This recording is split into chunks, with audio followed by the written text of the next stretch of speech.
The massive Jeffrey Epstein files cover-up is now on. And the question is, what is President Trump going to do about it? Good morning, Kuhner country. Okay, my friends, this is potentially now one of the biggest scandals in modern American history. And what we are now witnessing, without question, is a coordinated, systematic cover-up by a rogue agency that President Trump, Pam Bondi, and FBI Director Kash Patel now need to take control of, and I mean immediately.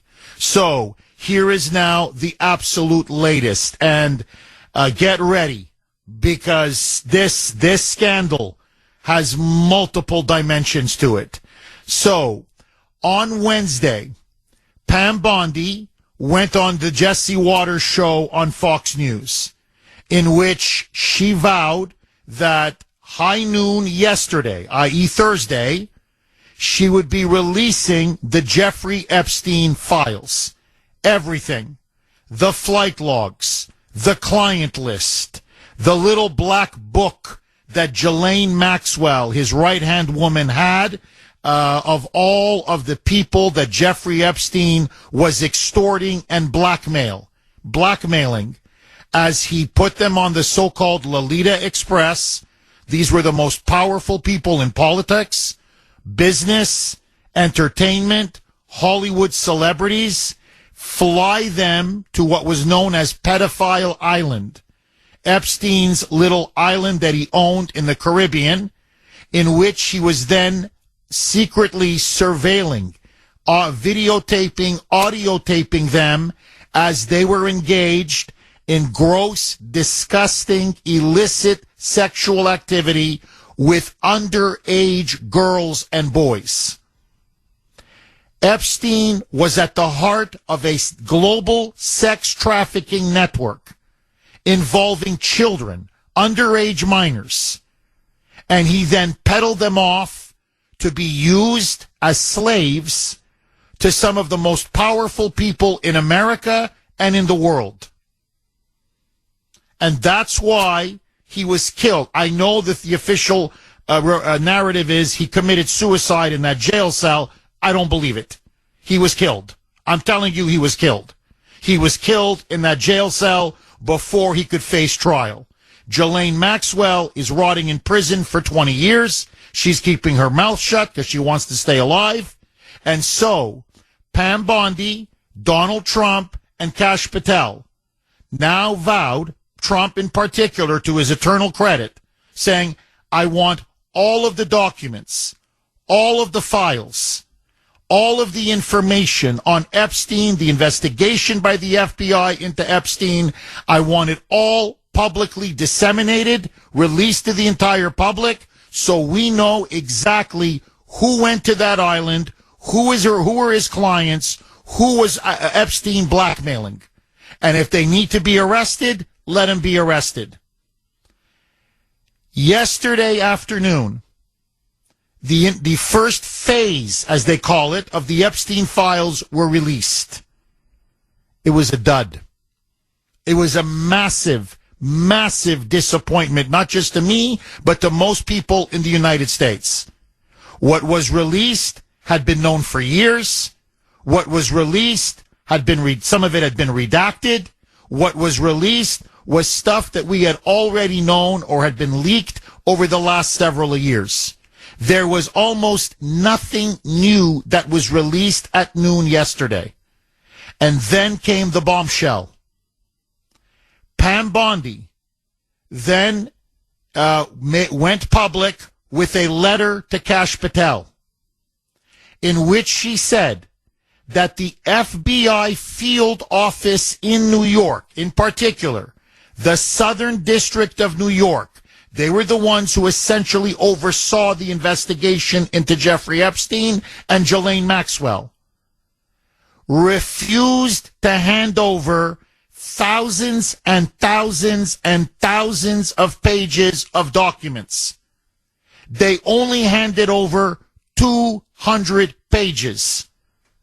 There are thousands thousands more that they are deliberately sitting on, deliberately withholding, and in fact now there are sources within the FBI who have now told both Kash Patel and the Attorney General Pam Bondi that the FBI agents there are trying to destroy, burn, or get rid of some of these documents.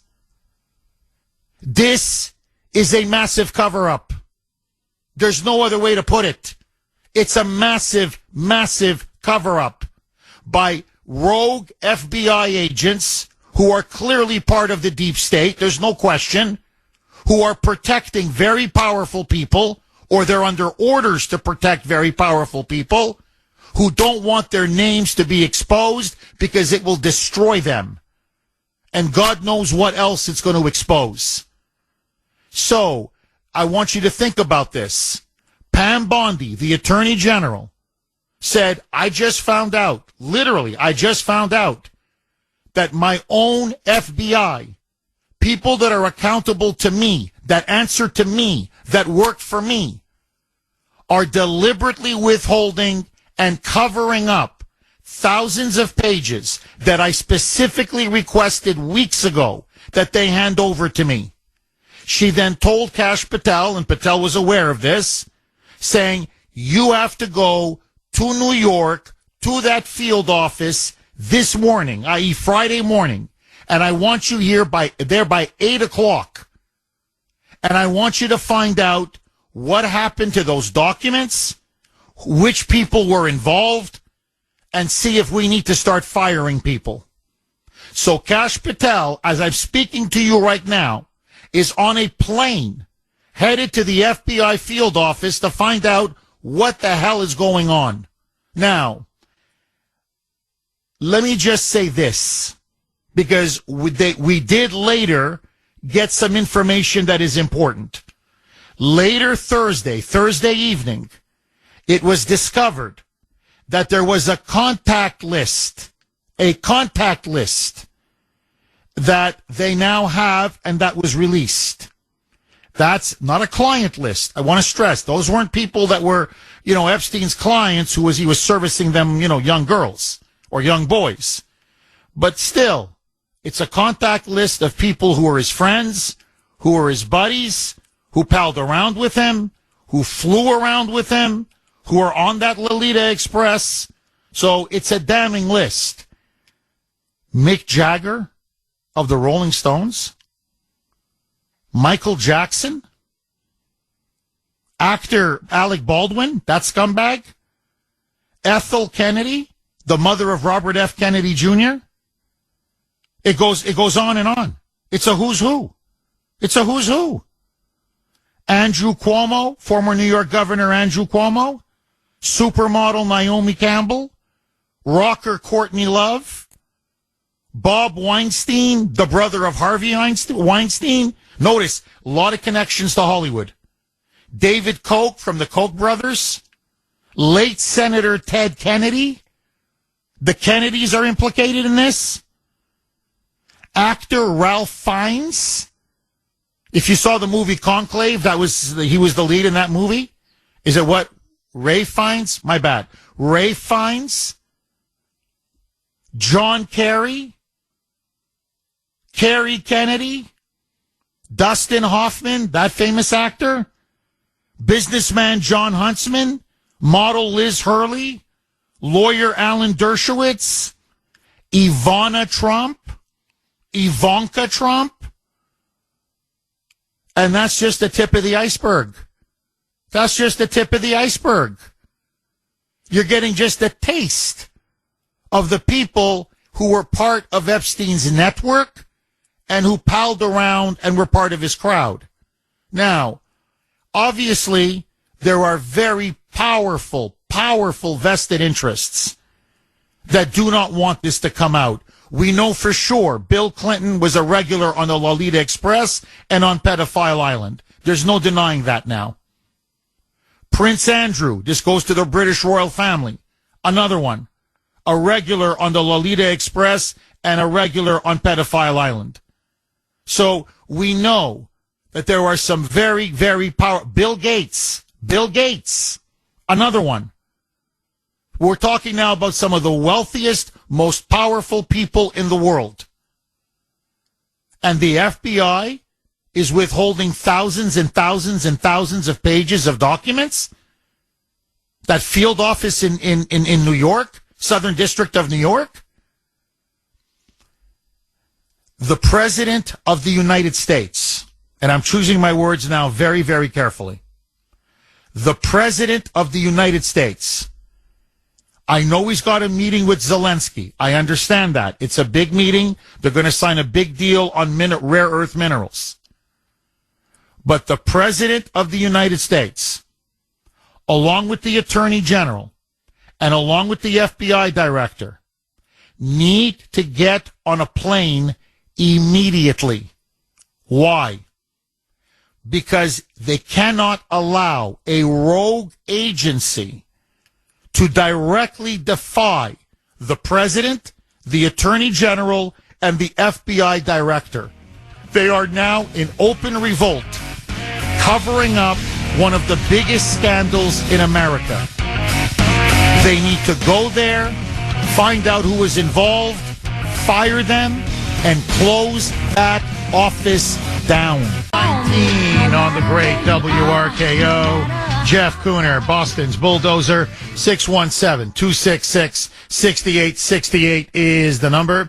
Okay, I don't want to get too sidetracked, but I just got an email from an individual. I don't want to mention their name because I want to protect people's anonymity, saying, Jeff, I'm listening to you right now, live, and why did you not mention that Donald Trump, was on Epstein's list? And I just replied back to this person while we were off air. I saw it several times. Yes, Trump was on Epstein's list, contact list, not client list, contact list, in the 1990s. That's true. However, as has been well documented, Trump broke with Epstein in the early 2000s, over 20 years ago. And the issue was that Epstein went to Trump's club at Mar-a-Lago, and he began to proposition and hit on underage girls. When Trump found out, news went back, he found out, he kicked Epstein out and said, don't ever come back to Mar-a-Lago again. And that's when their relationship was effectively severed. I am reading now from the new contact list, not the one of 40-some years ago, or 35 years ago. I'm reading now from the one in 2015. This is the one that released late last night. So that's why you're saying, well, Jeff, why didn't you mention Trump? That's from the old contact list. This contact list that I was reading all these names from, and these are some very, very powerful names, was from 2015. Now, what is very important, this is a key thing to remember. Epstein, by 2010, 2011, 2012, 2013, those critical 3 to 4 years, is now widely known to be a sexual predator. He is arrested in Florida on child prostitution charges. He, in fact, pled guilty. He pled guilty to soliciting sex from an underage minor who was a prostitute. Now, many people, when they found out about that, right, I wouldn't have anything to do with a guy like that. Most people wouldn't have anything to do with a guy like that. Well, many prominent people in politics, in Hollywood, in the media, didn't mind. They didn't care. And so Epstein served a 13-month sentence, and it was a real sweetheart plea deal. A hush-hush sweetheart plea deal. Basically in a halfway house. That's what he did. So it was a very light sentence, obviously, because he had powerful friends. And then he came back to New York. He had a mansion in New York. He had a mansion in Florida. And, of course, the infamous mansion on Pedophile Island. He came back to New York. This is after he was convicted. And, again, not just convicted. He confessed. He admitted that he was soliciting underage girls who were prostitutes, 13, 14 years old. He's a sick man. He's a sick, sick, sick man. And then we find out later he was a notorious sex trafficker. He comes back to New York after his 13-month sentence. and they throw him a lavish welcome back party. I mean, it was like something out of Caligula. There was so much food, the best wine, the best booze. You should have seen it. The finest steaks, the finest seafood, the finest hors d'oeuvres, you name it. It was the table spread was something of, it was like something out of the ancient Roman Empire. Stephanopoulos was in the room. George Stephanopoulos from ABC News. Many powerful people in the media were in the room. Many top Hollywood producers, directors, celebrities, and politicians were in the room. Prince Andrew was in the room.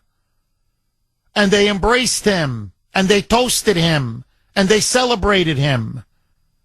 So what I'm trying to tell you is he ran with a crowd, and that crowd knew who Jeffrey Epstein was and what Epstein did. There's no question. There's no question. That's why I believe he was murdered. I think there's no question. We now have thousands of pages of documents, and this is the key now.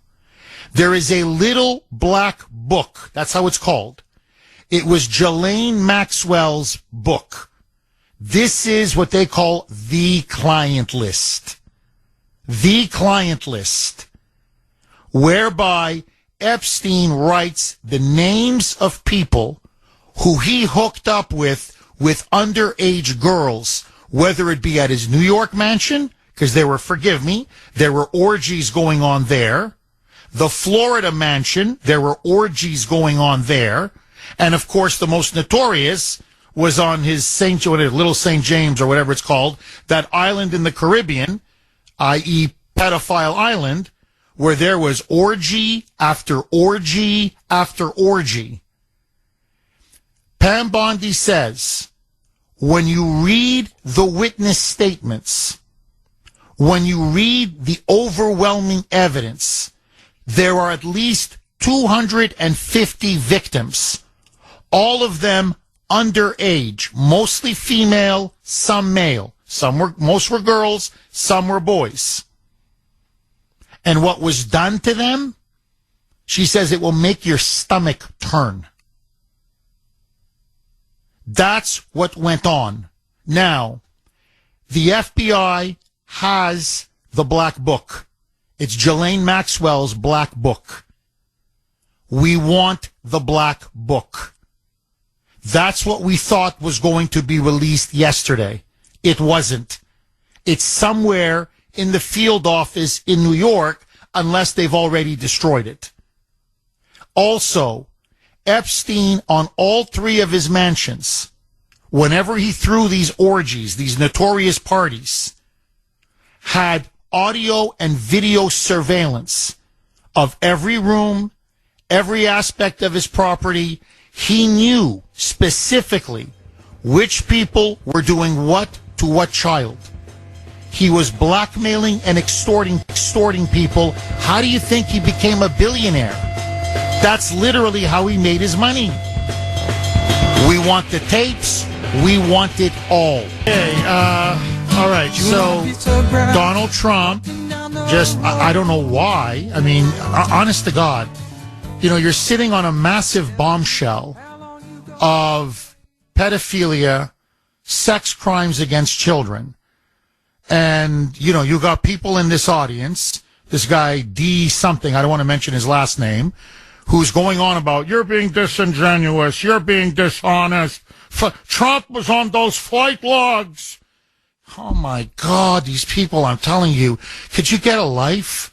Of course he was on the flight logs. He knew Epstein in the 1990s and in the early 2000s before he kicked him out. We're not talking about that. We're talking about what happened on Orgy Island in 2012, 2013, 2014, 2015. This was a decade, 15 years after he and Trump went their separate ways. That's where all the new explosive information is coming from. Oh, you're being disingenuous, Jeff. You're trying to cover up for Trump. Oh, my God, get lost. Like, seriously, man, get lost. So everybody knows Trump was friends with Epstein. Everybody knows Trump used Epstein's private plane before he got his own massive private plane. So, okay, big deal. That's not the scandal that we're talking about now. What we're talking about now are people who went to Pedophile Island and people who went to his mansions in Florida and New York and people who are in the Little Black Book. That's what we're talking about. People who in the last 15 years knew that Epstein was a convicted pedophile or soliciting underage prostitutes and still ran with him, flew with him, partied with him, and traveled with him to where they were doing orgies. Now, this idea, show me the proof that Donald Trump was ever on Pedophile Island. You can't, because there isn't any. But, you know, this idea of somehow we have to always smear Trump. And if we don't smear Trump, somehow we're being disingenuous, Jeff. No, here is the scandal. Okay? And if I got to put it between your eyes, here it is. I'll tattoo it on your forehead. Bill Clinton was at Orgy Island at least a dozen times. On the island. His name, I guarantee you, is on that client list. And I could go down. Prince Andrew, you run down the whole list. Those are the people that need to be thoroughly exposed and they need to be arrested and prosecuted. That's the scandal here. Now, furthermore, the other scandal, and this is an immediate crisis to the President of the United States. The FBI is now going to go rogue on their own director and their own attorney general and their own president? They're not going to hand over these explosive, damning documents? And in fact, according to multiple whistleblowers, they are systematically destroying this evidence and trying to cover up? People need to go to jail. Forget being fired. They need to be prosecuted. These are rogue agents who are in open revolt against the president in order to cover up one of the biggest scandals in modern American history.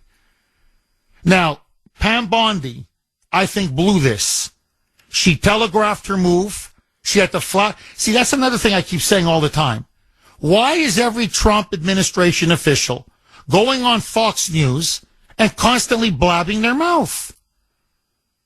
Like, they telegraph everything before they do it. Everybody's got to shoot their mouth off.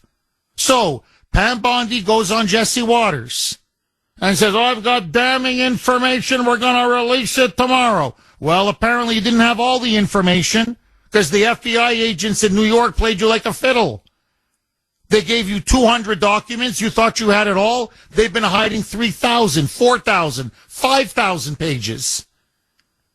So they know now that you're coming for them. They know what you're looking for. If they want to start destroying evidence, and I'm telling you they are, you've given them a massive head start. Keep your mouth shut. Get all of the evidence first, and don't litigate this on TV. I'm sorry, but this was amateur hour. And now, God knows if we're going to find the truth or ever get to the truth. And again, I want that little black book that Ghislaine Maxwell had. That's the key. That's the document that's going to break this scandal wide open.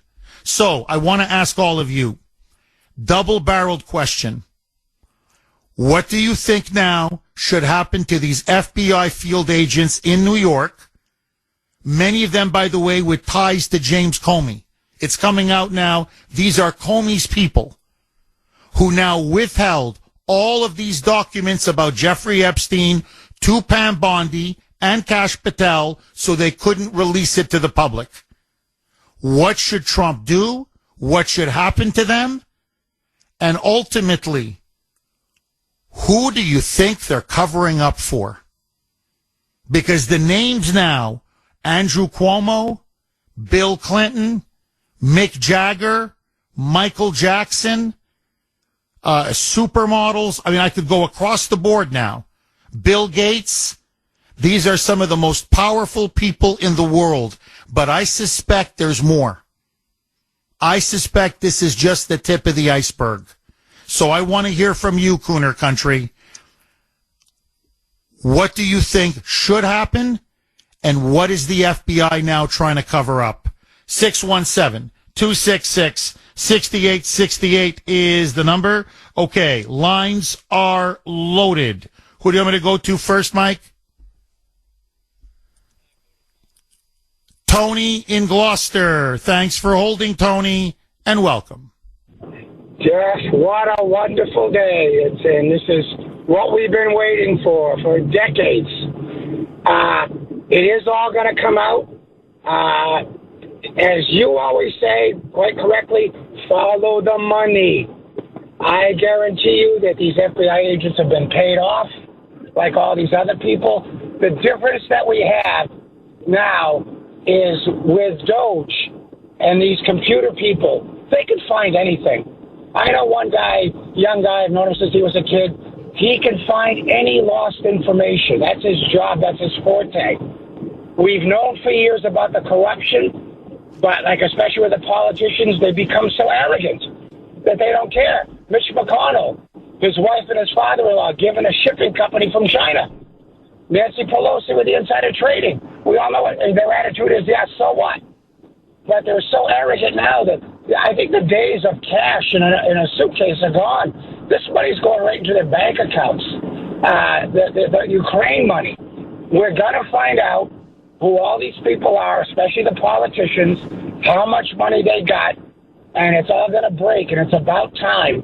And that's going to be what's going to put everyone down. Those FBI agents in that office they should go down there, they should cuff them, they should bring them out in public so everyone can see who they are, and hold them and say, well, we'll get to you sooner or later. We're going to look for our information. And no deals. No deals. You're going to jail. We got a myriad of things we could charge you for. And it's going to happen, and it's going to be about time that it happens. And it wouldn't have happened if it wasn't for Trump. Tony, I'm just curious. That's why I think the whole idea that somehow Trump is implicated or Trump is involved or Trump was partying with Epstein. I'm like, yeah. So the guy that wants to release everything, that, by the way, ends up now finding out that his first wife was Epstein's contact list and his daughter was on Epstein's contact list. That guy is now in trying to cover this thing up. I mean, it's ridiculous. But my question to you is this. What are they really hiding? I mean, they're not hiding Bill Clinton. Everybody knows Clinton was involved. They're not, I mean, is it Andrew Cuomo? Are they willing to go all out for Andrew Cuomo? Like, this is the question I have. Who are they protecting? There's clearly someone they're protecting. Now, Grace thinks maybe they've been bought and paid off by powerful people, whether it be Hollywood celebrities, people like Mick Jagger and these other singers, celebrities, supermodels, to destroy the evidence. It's not a question of political influence peddling, that they're just covering up because they've been bought off to cover up. But whatever it is, we have to get to the bottom of it. You cannot have FBI agents literally defying the president, defying the FBI director, defying the attorney general, and now keeping thousands of damaging, incriminating documents? No. I mean, he's got an agency now that's in complete rebellion. Trump's got to settle this and settle it now. Agree, disagree? 617-266-6868 is the number. Big scandal. There's no question now. Huge scandal. This story is only going to get bigger and bigger after what we saw yesterday and especially last night. So, Pam Bondi, as she said she would, released phase 1. So there are multiple phases to this of the Epstein files. And it was quite disappointing. What she initially released, we had known for many years. either through media reports or leaks during the Epstein investigation. There was really nothing new there. What is new is that Bondi now says there are thousands and thousands of pages from the Epstein files, including audio recordings, video recordings, and of course, Ghislaine Maxwell's infamous little black book, the client list, as they say, of people who went to what was called Orgy Island or a pedophile island, in which they engaged in heinous sex crimes with underage girls mostly. Some of them were also underage boys. And Epstein was blackmailing these people, it turns out. Now, these rogue FBI agents, this is in the New York field office, Southern District of New York, have now deliberately withheld, and according to whistleblowers, they are starting to systematically destroy the evidence. Bondi now has ordered Kash Patel to go this morning, literally this morning, seize the documents, find out who is behind this cabal that is trying to withhold this evidence and cover it up and have these people fired on the spot. I think they should be arrested. I think they need to go to jail. And I think we need to find out who was giving them the orders to engage in this obstruction, in this stonewalling, and in this obvious cover-up. Agree, disagree. Listen now to Pam Bondi. This was with Jesse Waters on Fox News a couple nights ago. And so this is Wednesday. And she's saying, oh, by tomorrow at high noon, you're not going to believe what you're going to see. I'm going to release the Epstein files. Roll cut 11, Mike. What you're going to see, hopefully tomorrow, is a lot of flight logs, a lot of names, a lot of information. But it's pretty sick what that man did. And then she continues that because Waters was asking the obvious question, it's been taking weeks. What's taking so long? Like, it's just been sitting on her desk, and like, what are you doing? Why haven't you released the information? Now, to be fair to Attorney General Pam Bondi, there are about 250 victims. Many of them have spoken out. Many of them are witnesses. Their names, to obviously protect their identity and their addresses and their contact information, have been blacked out. So they want to make sure they go through all the files, all the papers, to make sure that the names or the identity or the contact information of these victims is not accidentally released or made public. So it takes, you got to properly vet these things. I get it. Listen now, saying, but we're going to make news. We're going to release some information, and it's going to be a bombshell. Roll cut 11A, Mike. There are well over, this will make you sick, 200 victims. 200. So we have, well over 250 actually. So we have to make sure that their identity is protected and their personal information. But other than that, I think tomorrow, the personal information of victims. Other than that, I think tomorrow, Jesse, breaking news right now, you're going to see some Epstein information being released. She hyped it up. That's the other thing. She hyped it up, and we're thinking, well, okay, well, we're getting the whole enchilada, as they say. We're going to get the whole thing, right? We're going to get the whole kit and caboodle. And, well, we got phase one. And then they handed out these binders. Now, again, to be fair, Pam Bondi did not make a show of this. It was just, look, this is what the FBI gave me. It's these binders. This is what I got, these binders. And then apparently she was livid yesterday afternoon as she gave them to these conservative influencers who were at the White House for something else. But they said, hey, since you guys are big on the internet and big on social media, here are the binders, copies of the binders that we got from the so-called Epstein files. And apparently Bondi was livid, saying, I just found out they've been withholding thousands and thousands of pages of information, at the field office in New York. I asked for them 2 weeks ago. And they're being withheld, and apparently now I'm hearing whistleblowers are saying they're being shredded. They're being destroyed. They're being burned. The hard drives are being destroyed. They're being smashed. They're doing everything they can now to try to destroy as much evidence and protect as much people as possible. So that's when she wrote yesterday evening that public letter to Kash Patel, where she says, you have agents now under your purview. He's only been in power, head of the FBI for a week.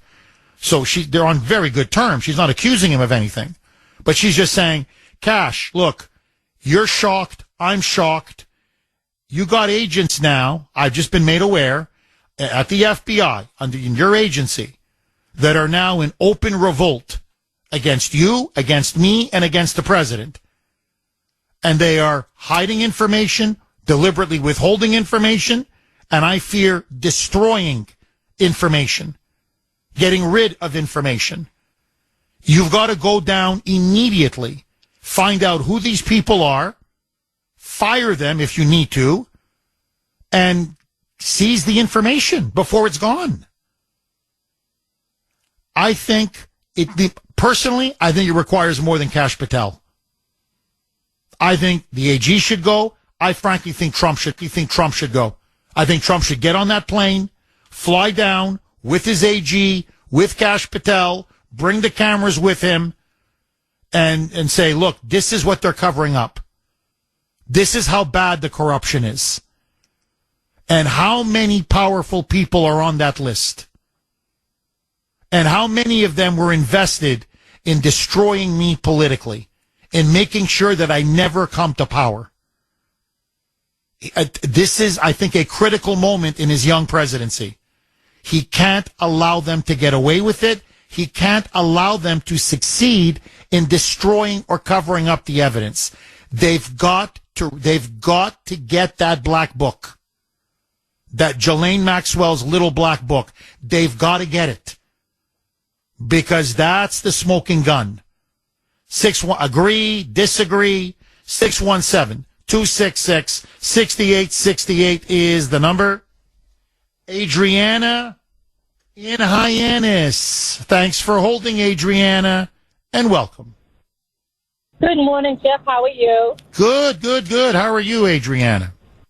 I am doing great. And you know what? While I was on hold, I'm just like laughing to myself because everything you just said, I was just about to mention to you. So great minds really do think alike, huh, Adriana? And I'm just like, everything, I swear down, every little thing you just said, I was like, that was exactly what I was going to be telling you. I was like, Kash should get down there. And I do agree with you where, they really need to stop airing what they're going to be doing. It's kind of like, you tie like that bell around the cat's neck and he's trying to chase the mice. And it's like, they know they're coming. So, the mice are scrambling. So they need to stop airing what they're going to be doing so that way, you need to do it like on a stealth mode. So, but I agree with that. Oh, I so agree. No, Adriana, look, and I love Pam Bondi. I love Kash Patel. I love Tom Homan. I mean, I could just go on and on. I do. I think Tom Homan's incredible. But I don't understand. I mean, if I had him on the air, this is the one question I would ask him. I'd say, Tom, I don't understand one thing. You're in Chicago to do a massive raid. God bless you. But you're going on Fox the night before saying, we're going to be in Chicago tomorrow morning and we're going to launch a massive raid. I'm like, but you're giving the illegals heads up. If I'm an MS-13 gangbanger or a Trend or a Ragwa or a drug trafficker or sex trafficker or whatever, I'm like, whoa, guys, whoa, turn it up, turn up the TV. What do you mean? He's on Fox. Okay. Oh my God, he's coming to Chicago. Guys, let's pack up, let's go. Like, I don't understand why they have to telegraph every single move. And it's everything. It's on Ukraine. Look, I love them. They're doing an amazing job. Please don't get me wrong. But I'm like, well, we're litigating. Like yesterday, I'm watching the press conferences, and I'm like, well, they're litigating the Ukraine peace deal right in front of the cameras. Like, we're just telegraphing everything that we want, everything we're willing to concede, everything we're not willing to concede. I'm like, guys, can we do this behind closed doors? Don't tip people off, especially your enemies. You know, to me, there's something to be said about the element of surprise. Am I wrong, Adriana? 100%, like you said, 1,000%, you are on point. And, but you know, Jeff, aren't you friends? Aren't you pretty friendly with President Trump? Pardon me? Aren't you very friendly? Aren't you good friends with President Trump? Oh, I wouldn't say good friends. No, I know that's not accurate. But he's got a lot of affection for me, and obviously I have a ton of affection for him. And his people, you know, he knows me obviously, and his people listen to the show. It's one of the most important MAGA, I guess, influencer is the way the word would be used now. MAGA influencer shows. They get a lot of great information from the show. They take notes, but they also get a pulse.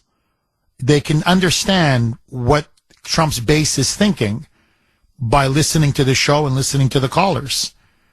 So, you know, they heard, like yesterday's show on the gold card. That's why I was so proud of the audience. I still think they're going to go ahead with the gold card, but they're like, okay, we get the message. You guys want more safeguards. Okay, we got it. So, you know, they listen to see what we're thinking because they understand that we're the army that carried them to power, and we're the army that's going to continue to carry them through power. So that's why I always say this, best audience in the business, because I know that they respect this audience, they listen to this audience, and they want to know what this audience has to say. That's their barometer. They know from this show, and a couple of others, it's not just this one, but from this show, they know how well they're doing. They know, is our base with us or is our base not with us? So I'm just giving you a brutally honest answer, Adriana. I'm really hoping that his people are listening and President Trump himself is listening to this show, especially today's show. And I'm really hoping that maybe they will get your point in regards to, you know, you guys are doing a great job. I understand that they came into the presidency talking about transparency, which is great. They're doing an amazing job.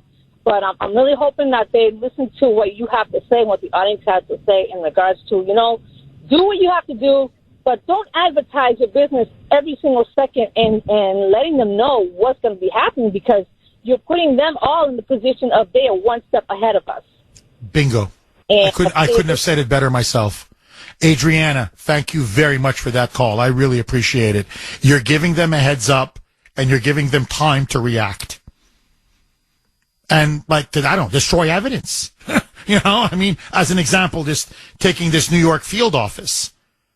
That's why, you know, as Adriana put it, it's stealth. The element of surprise. Why should they know what you're doing? You know, to me, you're giving that away. You shouldn't. I understand you want to be transparent. They're very honest.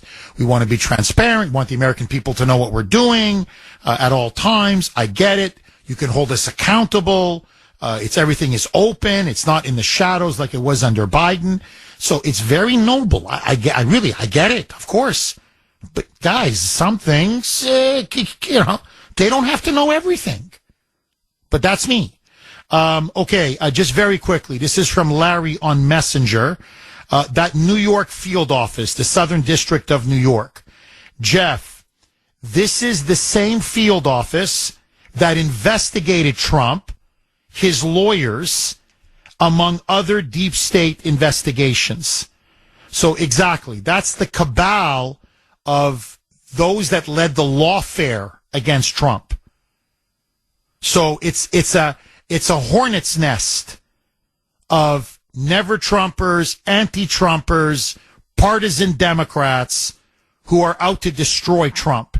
Those are the ones now who are sitting on these Epstein files, And God knows what they're doing to him. Again, according to whistleblowers, they're shredding him. They're destroying and shredding. That's why, get there yesterday. Forget this morning. 617-266-6868 is the number. Agree, disagree. Moses in Long Island. And that's the, Mike, for God's sake, can't you spell out Long Island? Instead, I have L-I. That's what I have on the board, Mike. L-I. Well, yeah, because it's Moses. That's why I knew it was Long Island. But I mean, Mike, for God's sake. I mean, it's like, it's a guessing game now for me to go to the callers. So, Mike, really, would it kill you to go Long Island? I'm asking, Mike. It would. All right. It would kill you. All right, Moses, thanks for holding and welcome. Good morning, Jeff. Listen, Jeff, this is literally, I think, every show you do is important. But this show today has got to be one of the most important shows I think that this show is going to have. Everything that Adriana said was 100% correct. That's even the part where you're ahead of the game, because a lot of the things I'm about to say you say. But I'm gonna add something to this. We're at the whole not blowing everything up ahead of time and putting info out there. Right now, the way this is worked out, if they play the cards right, they have an opportunity to blow this thing open to a whole nother level. So the fact that they just put that out there like that for the SDNY branch of the FBI to what they've done, Trump has to go down. If Trump has to go down there himself and knock the doors down, we're not talking about some financial corruption. We're not talking about, even election fraud, which those things are bad enough. We're talking about the most disgusting type of human beings there are on this planet, combined with the most powerful people that we have on this planet, abusing little children. There is no ifs, ands, or buts about it. They have to send the entire army down there if they have to and collect every bit of evidence. And on top of that, if there are FBI agents, field officers, whatever you want to call it, hiding information, destroying information, you got to throw the book. We're not talking about firing these people. You got to throw the book at these people and make an example. And if you don't, more importantly than anything, if you don't do that, if you don't go full blown all out on these guys, you're giving them a blank check to continue subverting the will of the people and the law. And to me, there's no doubt about it. They got to go show up there now and put this all in front of the cameras and say to the people, these people are hiding the most dangerous, disgusting human beings on the planet. And I don't care if the United States government was involved in it or whatever. This is part of the deep state that you want to expose. I don't care if there are Republicans involved. I don't care who it is. We're talking about children. So, yeah, you got to send anybody you got to send down there. If he's got to show up there himself, which I think would be great to show, listen, I'm the boss. You guys are going to hand this over or you're going straight to jail. This is a pivotal moment in his presidency. And I fear more what's going to happen if he doesn't do it. If these people are allowed to tiptoe and, tomorrow something else is on the news that's crazy and all this other stuff, and little by little no. We need this handled now, and we need it handled very, very strongly. I agree. I couldn't agree with you more, as usual. Moses, look, this is the other bombshell that dropped last night. It's not 100% confirmed, but it's all the signs point toward this. It looks like Epstein had very deep ties to the FBI. And it's screaming now that he was an FBI informant. This is now what's really starting to come out. In other words, they knew that he was diddling kids. They knew what he was doing at his New York mansion, Florida mansion, and especially Pedo Island in the Caribbean. But that they were using Epstein as their informant. In other words, we're going to leave you alone. We could lock you up. We're not going to lock you up. But your job is to get what the Russians called kompromat, compromising information, compromising material on some of the most powerful people in politics, in the media, in Hollywood, in business, in entertainment, so we could use that to blackmail them. That's now what is clearly starting to become obvious. It screams it. And look, I just want you to, everybody, think of this. These are just some of the names that we know. There's many we don't know. Bill Clinton, Pedo Island, no question. Bill Gates, Prince Andrew, royal family. You're looking at a president, the leader of the Democratic Party in many ways. You're looking at one of the most wealthiest men in the world, one of the top globalists in the world. You're looking at, a key figure in the royal family. Listen now to this on the contact list. Now remember, the contact list, Epstein's 1990s contact list, most of those names are gone. This is a new contact list from 2014, 2015, when people knew he was a pedophile, when people knew he confessed to soliciting sex with underage girls, prostitutes. Michael Jackson, a known pedophile. Mick Jagger, Rolling Stones. Ethel Kennedy, the mother of Robert F. Kennedy. Former New York Governor Andrew Cuomo. David Koch. Bob Weinstein, the brother of Harvey Weinstein. Late Senator Ted Kennedy. Alan Dershowitz. Ralph Fiennes. John Kerry. Dustin Hoffman. My God. All of Hollywood. WRKO, Jeff Kuhner, Boston's bulldozer. Okay, before I was, cut off by Mike, Mike, I only had about a word left to say, but that's okay. Basically, as I said, pretty much all of Hollywood, or the most powerful people in Hollywood, are now clearly implicated in this Epstein scandal. There's no getting around it. So here's what we know for sure. There's no getting around it. Okay, thank you, Sandy. Hollywood, the most powerful people in Hollywood, the biggest names in Hollywood, were clearly involved with Jeffrey Epstein, and were clearly involved with Pedophile Island. Now that tells you a lot right there. The Hollywood is one of the biggest financial backers of the Democratic Party. You take away Hollywood, and the Democrats are finished. Furthermore, there are now this billionaire after billionaire. I know we talked about Bill Gates, and he's a well-known billionaire. But there are other billionaires whose names are now popping up. They're connected to Wall Street. These billionaire globalists in Wall Street are the biggest financial donors to the Democratic Party and to the Republican establishment. Now, furthermore, Bill Clinton, as I said, we know. Now Andrew Cuomo, powerful former governor of New York, late Senator Ted Kennedy, John Kerry. Look at the names now that are starting to come up. Billionaire businessman John Huntsman, he's a Republican, influential Republican. So what you're starting to see now is that the corrupt political establishment, or to be more accurate, key figures, top figures in the corrupt political establishment, in the media, in entertainment. I mean, I don't know, do you get bigger than Michael Jackson? I know he's passed away, but do you get bigger than Mick Jagger? I mean, that's the Rolling Stones, man.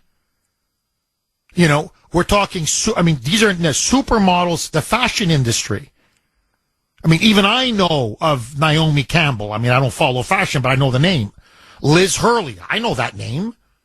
So some of the most famous supermodels, some of the most, famous actors, producers, directors, some of the most famous billionaires in the world. Prince Andrew, as I said, this goes right to the heart of the royal family in Britain. And this is just the tip of the iceberg. Now, what is also becoming clear, and Sandy just confirmed it in my ear, James Comey's daughter, Maureen Comey, is an assistant U.S. attorney in the Southern District of New York, where all of this skullduggery is being done, where all of this information is being suppressed, covered up, swept under the rug, destroyed. I think you're going to start to find out that Comey is now one of the ringleaders. Remember, he always hated Trump for firing him as FBI director. He was one of the key architects of the resistance against Trump in his first term. A lot of these people now that are fighting Trump behind the scenes, that are trying to bury these Epstein files, are Comey loyalists and Comey holdovers. And now we find out his daughter works there and in fact has intimate access to these documents and this information. Comey's a dirty cop and he's a dirty FBI director. And this goes, Comey is directly tied to Hillary Clinton, to Barack Obama, to Joe Biden, literally to the upper echelons of the Democratic Party and to throughout the entire deep state. He's tied to Brennan. He's tied to Mike Morrell. He's tied to, I could go on and on. He's tied, to Clapper, that's the network. That's the cabal. And they're protecting, this is beyond the shadow of a doubt. There's no debate about this. You are protecting the name, reputation, and the secrets of one of the world's most notorious global sex traffickers. Ghislaine Maxwell is in prison for 20 years for trafficking underage kids. That's why she's in jail. That was his right-hand woman. They would have destroyed Epstein. He would have gotten life in prison. If they had the death penalty, they'd give him the death penalty. If you believe the official narrative, I don't. I think he was offed off. But let's say you believe he committed suicide. Why did he commit suicide? He was a guilty man. He was guilty of sin. He knew he was guilty of sin. So this begs the question, just a common sense. Okay, like Sherlock Holmes, right? There's, like an investigator. Why are the most powerful people in government? Why are the most powerful people in the FBI? This is not Kash Patel I'm talking about. This is the old FBI. You're protecting a child rapist, a pedophile, a sexual predator, who was the mastermind and the epicenter of one of the biggest global sex trafficking networks in the world? And I think it's obvious. He was an FBI informant. They were using him like he was using them. And what the FBI was doing was running a dirty operation to get as much compromising material, again, as the Russians called it, kompromat, so that they could blackmail and extort some of the most powerful people in the world. And that's now what they are desperately trying to cover up at all costs. 7:31 on the great WRKO. Jeff Kuhner, Boston's bulldozer, cleaning up the liberal bull. And my friends, this is the mother lode. Okay, text line is going nuclear. 70470, 70470. This is from 512. Jeff, right now, people all over America are listening to your show, and they're having their coffee, and they are discussing how the FBI in the Southern District of New York is protecting child sex traffickers. But the good side of this is having open disclosure about our government agencies is key to getting our country back on track. Like you, Jeff, I'm frustrated. We didn't get what we were supposed to get yesterday.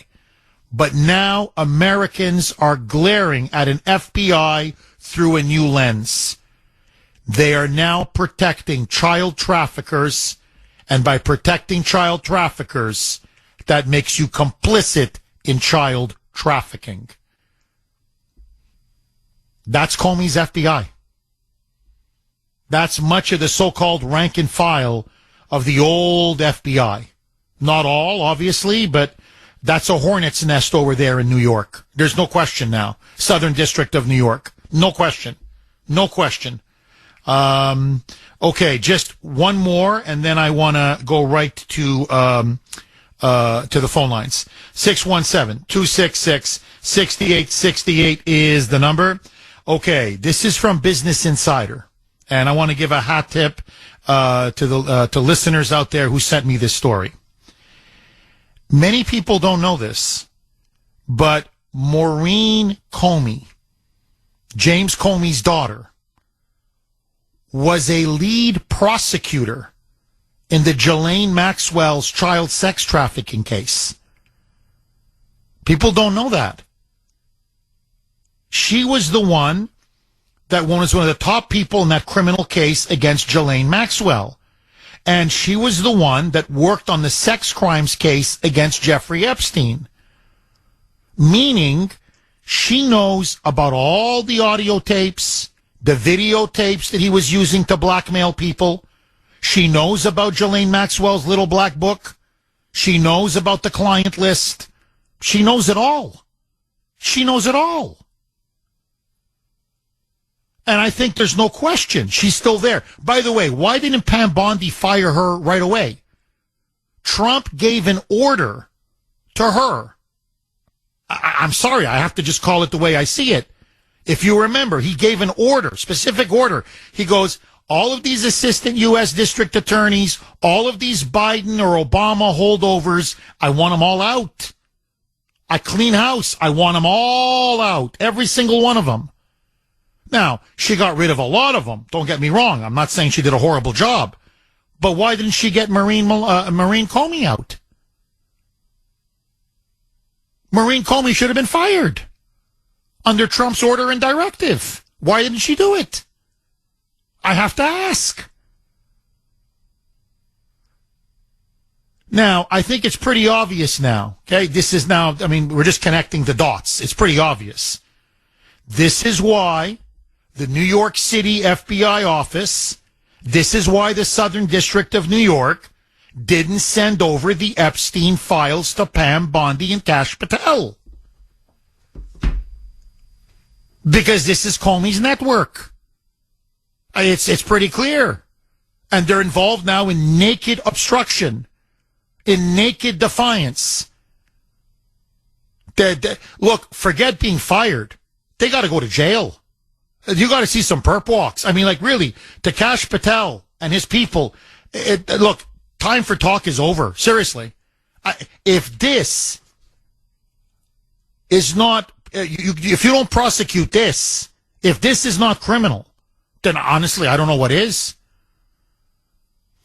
This is a very pivotal moment. Trust me when I tell you this. In Trump's presidency. And I understand he's got so much on his plate. My God, I don't know how this guy sleeps. All he's doing is working around the clock. But he's got to get a handle on this. Bondi has to get a handle on this. Kash has to get a handle on this. They've got to go down to New York and settle this. I mean, pronto, immediately. Immediately. So, which leads us to the poll question of the day. Okay? The Kuhner Country poll question of the day, sponsored by Mario's. Mario's quality roofing, siding, and windows. And I think now it may be the ultimate question. The $64,000 question. Will we, the American people, ever see the full Epstein files? Honestly, do you think at this point, will we see the full Epstein files? Kash Patel came out with a very strong statement last night, saying, I give you my word of honor, and I believe him. He's a man of his word. He's a man of integrity. He goes, If one piece of paper is destroyed, if one document is shredded, if one agent engages in a cover-up, if one agent defies me or Pam Bondi, they will go to jail. He says he's giving his word of honor. So I know Kash is going to do everything he can to retrieve every single document. My question to you, do you think we will ever see the full Epstein files? A, yes. B, no. My honest answer, I wish it was an A. I think they've already destroyed some of it. In fact, my fear, I hope I'm wrong. I pray I'm wrong. I want to be wrong. I think that little black book is gone. We don't know. It was held in evidence. What happened? We don't know. We don't. It's just, hey, like the money to Ukraine, the $100 billion. Remember when Zelensky said, I don't know. He's gone. I don't know. I think something similar may happen here. I hope I'm wrong. I want to be wrong. But if I was voting on this poll, that would be my vote. But my vote doesn't matter. It's your vote that counts. I want to hear from you. You can vote on our webpage, wrko.com/Kuhner, wrko.com/Kuhner, KUHN is in national ER. You can also vote via X. I'm active on X all the time. My handle there, all one word, at the Kuhner Report, KUHN is in national ER. Marilyn in Norwood. Thanks for holding, Marilyn, and welcome. I'm going to make a few comments and then I'll hang up and listen to your commentary. I think that Moses' analysis from Long Island is 100% right. The military should have been sent there to secure the building, actually to secure the building before Pam Bondi even went on national television. And all of these key people, as you've acknowledged and other callers acknowledged in the administration, need to refrain from sharing their strategies. Not only is this being a way to, sort of corrupt what's going on here, but also the Chinese, the Iranians, and other countries that have, very suspect relations with the United States. They're probably notating what we're saying and collecting information on how we strategize. That's a very foolish thing to do, is to share your information. What if Eisenhower got on the radio back in 1940 and said, we're going to be conducting the Normandy invasion, we're going to be landing at 5 different sites in France? Imagine the outcome of that. This is foolishness. The only reason I can think of they might be doing this is because there's so much disinformation now in circulation with all of these phony sites that are conveying social media, that maybe they're doing this on Fox as a way to sort of maybe convey to some in the public that, yes, we're on top of things, but they really need to rethink their strategy altogether. The other thing that needs to be done, the military needs to secure that building. And if I were president, or I were Pam Bondi, or I were Kash Patel, every person, including Comey's daughter, that works in that office in the Southern District of New York, all of them need to be subjected to intense questioning by military interrogators and also some type of a lie detector test, because no one can be trusted there from the information that you've been disclosing all morning long. So thank you very much. I'm going to hang up. Marilyn, thank you very much for that call. That's exactly why they're doing everything on TV or telegraphing everything, because they're the victim of constant misinformation, disinformation, and lies from the media. The fake news, media industrial complex. So they're like, let us tell the American people what we're going to do, intending to do, what we're planning to do, so the media can't lie about us. But I think it's now starting to blow up in their face a little bit. And you're right. I wouldn't use the military. I would use the U.S. Marshals, but I don't want to quibble. Kash Patel needs to go there with U.S. Marshals, arrest people on the spot, and put a padlock on that place. WRKO, Jeff Kuhner, Boston's Bulldozer, 617-266-6868 is the number. This is from Dave, our Western PA constitutionalist correspondent. He just literally messaged this to me maybe a minute or two ago. Jeff, they need to do a Mar-a-Lago-style raid on the FBI's offices in the Southern District of New York and nail these FBI, I can't say this on the air, Dave, and nail these FBI, let's say, scumbags to the wall on live television. An eye for an eye, a tooth for a tooth. I agree. I agree. It's got to be a Mar-a-Lago style raid. Bring in U.S. Marshals, maybe FBI agents if you trust them. But Kash Patel's got to go in heavy and big today, this morning. Time is of the essence. Agree, disagree. 617-266-6868 is the number. Okay, let's go right back to the blazing phone lines. Jim in Tingsboro. Thanks for holding, Jim, and welcome. Good morning, Jeff. How are you, sir? Very good. The rats are starting to leave the sinking ship, Jim. I know. It's all getting exposed now. It's getting hot and heavy, Jim. It's getting real. I just have one thing that's sticking in my mind since I first turned on your show this morning. We know names were mentioned over the air, names that were on the contact list. I know it wasn't a client list, but Trump is on it. As a contact, Ivanka Trump, I think you said, and a few others. And I'm like, okay, why? I'm just curious.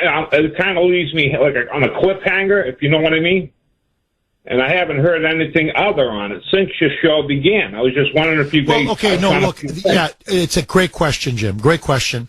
Look, Epstein had two or almost three, but let me just simplify it. He had two contact lists, okay? There was one from the 1990s, and that was like his old contact list. And that one had Trump on it, because Trump and he were friends. And, Epstein went to Mar-a-Lago and, they would, see each other and fly over the world and go to events together. And then there was that big incident at Mar-a-Lago. It was over 20 years ago, in which Epstein hit on and propositioned. I think she was 16. Like, don't quote me on that. She was clearly underage. Okay. I believe 16. And the woman was horrified. But whatever, the young woman was horrified. And so she complained to management. Management said, look, I know he's your friend and you guys, you guys travel together sometimes and do things together. But he hit on this 16-year-old employee. Trump went ballistic. I mean, he went ape. He went absolutely ballistic. He kicked Epstein out of Mar-a-Lago. He rescinded his membership and said, don't you ever come back again. I want nothing to do with you. So he severed all relations with Epstein. There is now a second client list, if you want to call it a new client list. Many of the old names were taken out. There were new names put in. These are the new names that I've been reading this morning. These are people that Epstein, and the reason why I'm emphasizing this one is these are people who knew Epstein. Now, I'm not talking 1990s. I'm talking 2013, 2014, 2015. Why is that important? Because by then, he was a convicted felon. He was a convicted felon who actually confessed. Not a question if he was convicted and falsely convicted. No, he confessed that he was propositioning underage prostitutes. These were girls 13, 14 years old. And he was propositioning, sex, to have sex with him. And I don't know how he only got 13 months. That to me is a scandal in and of itself. Then they put him in a halfway house. So actually, he would be, he would only spend weekends at this facility. He was allowed to work Monday to Friday. I mean, the whole thing, it was a disgusting sweetheart plea deal. My point is, these are people who were on his contact list, who befriended him, who hung out with him, who knew him after it was known that this man is a pedophile and a sexual predator. That's why I mentioned Ivanka Trump and Ivana Trump, because they were on that second contact list. And that's why these other names are coming out. Now, what people want to do, and this is why the contact list is important, match the contact list to the flight logs. And match the contact list to the flight logs that went to Pedophile Island.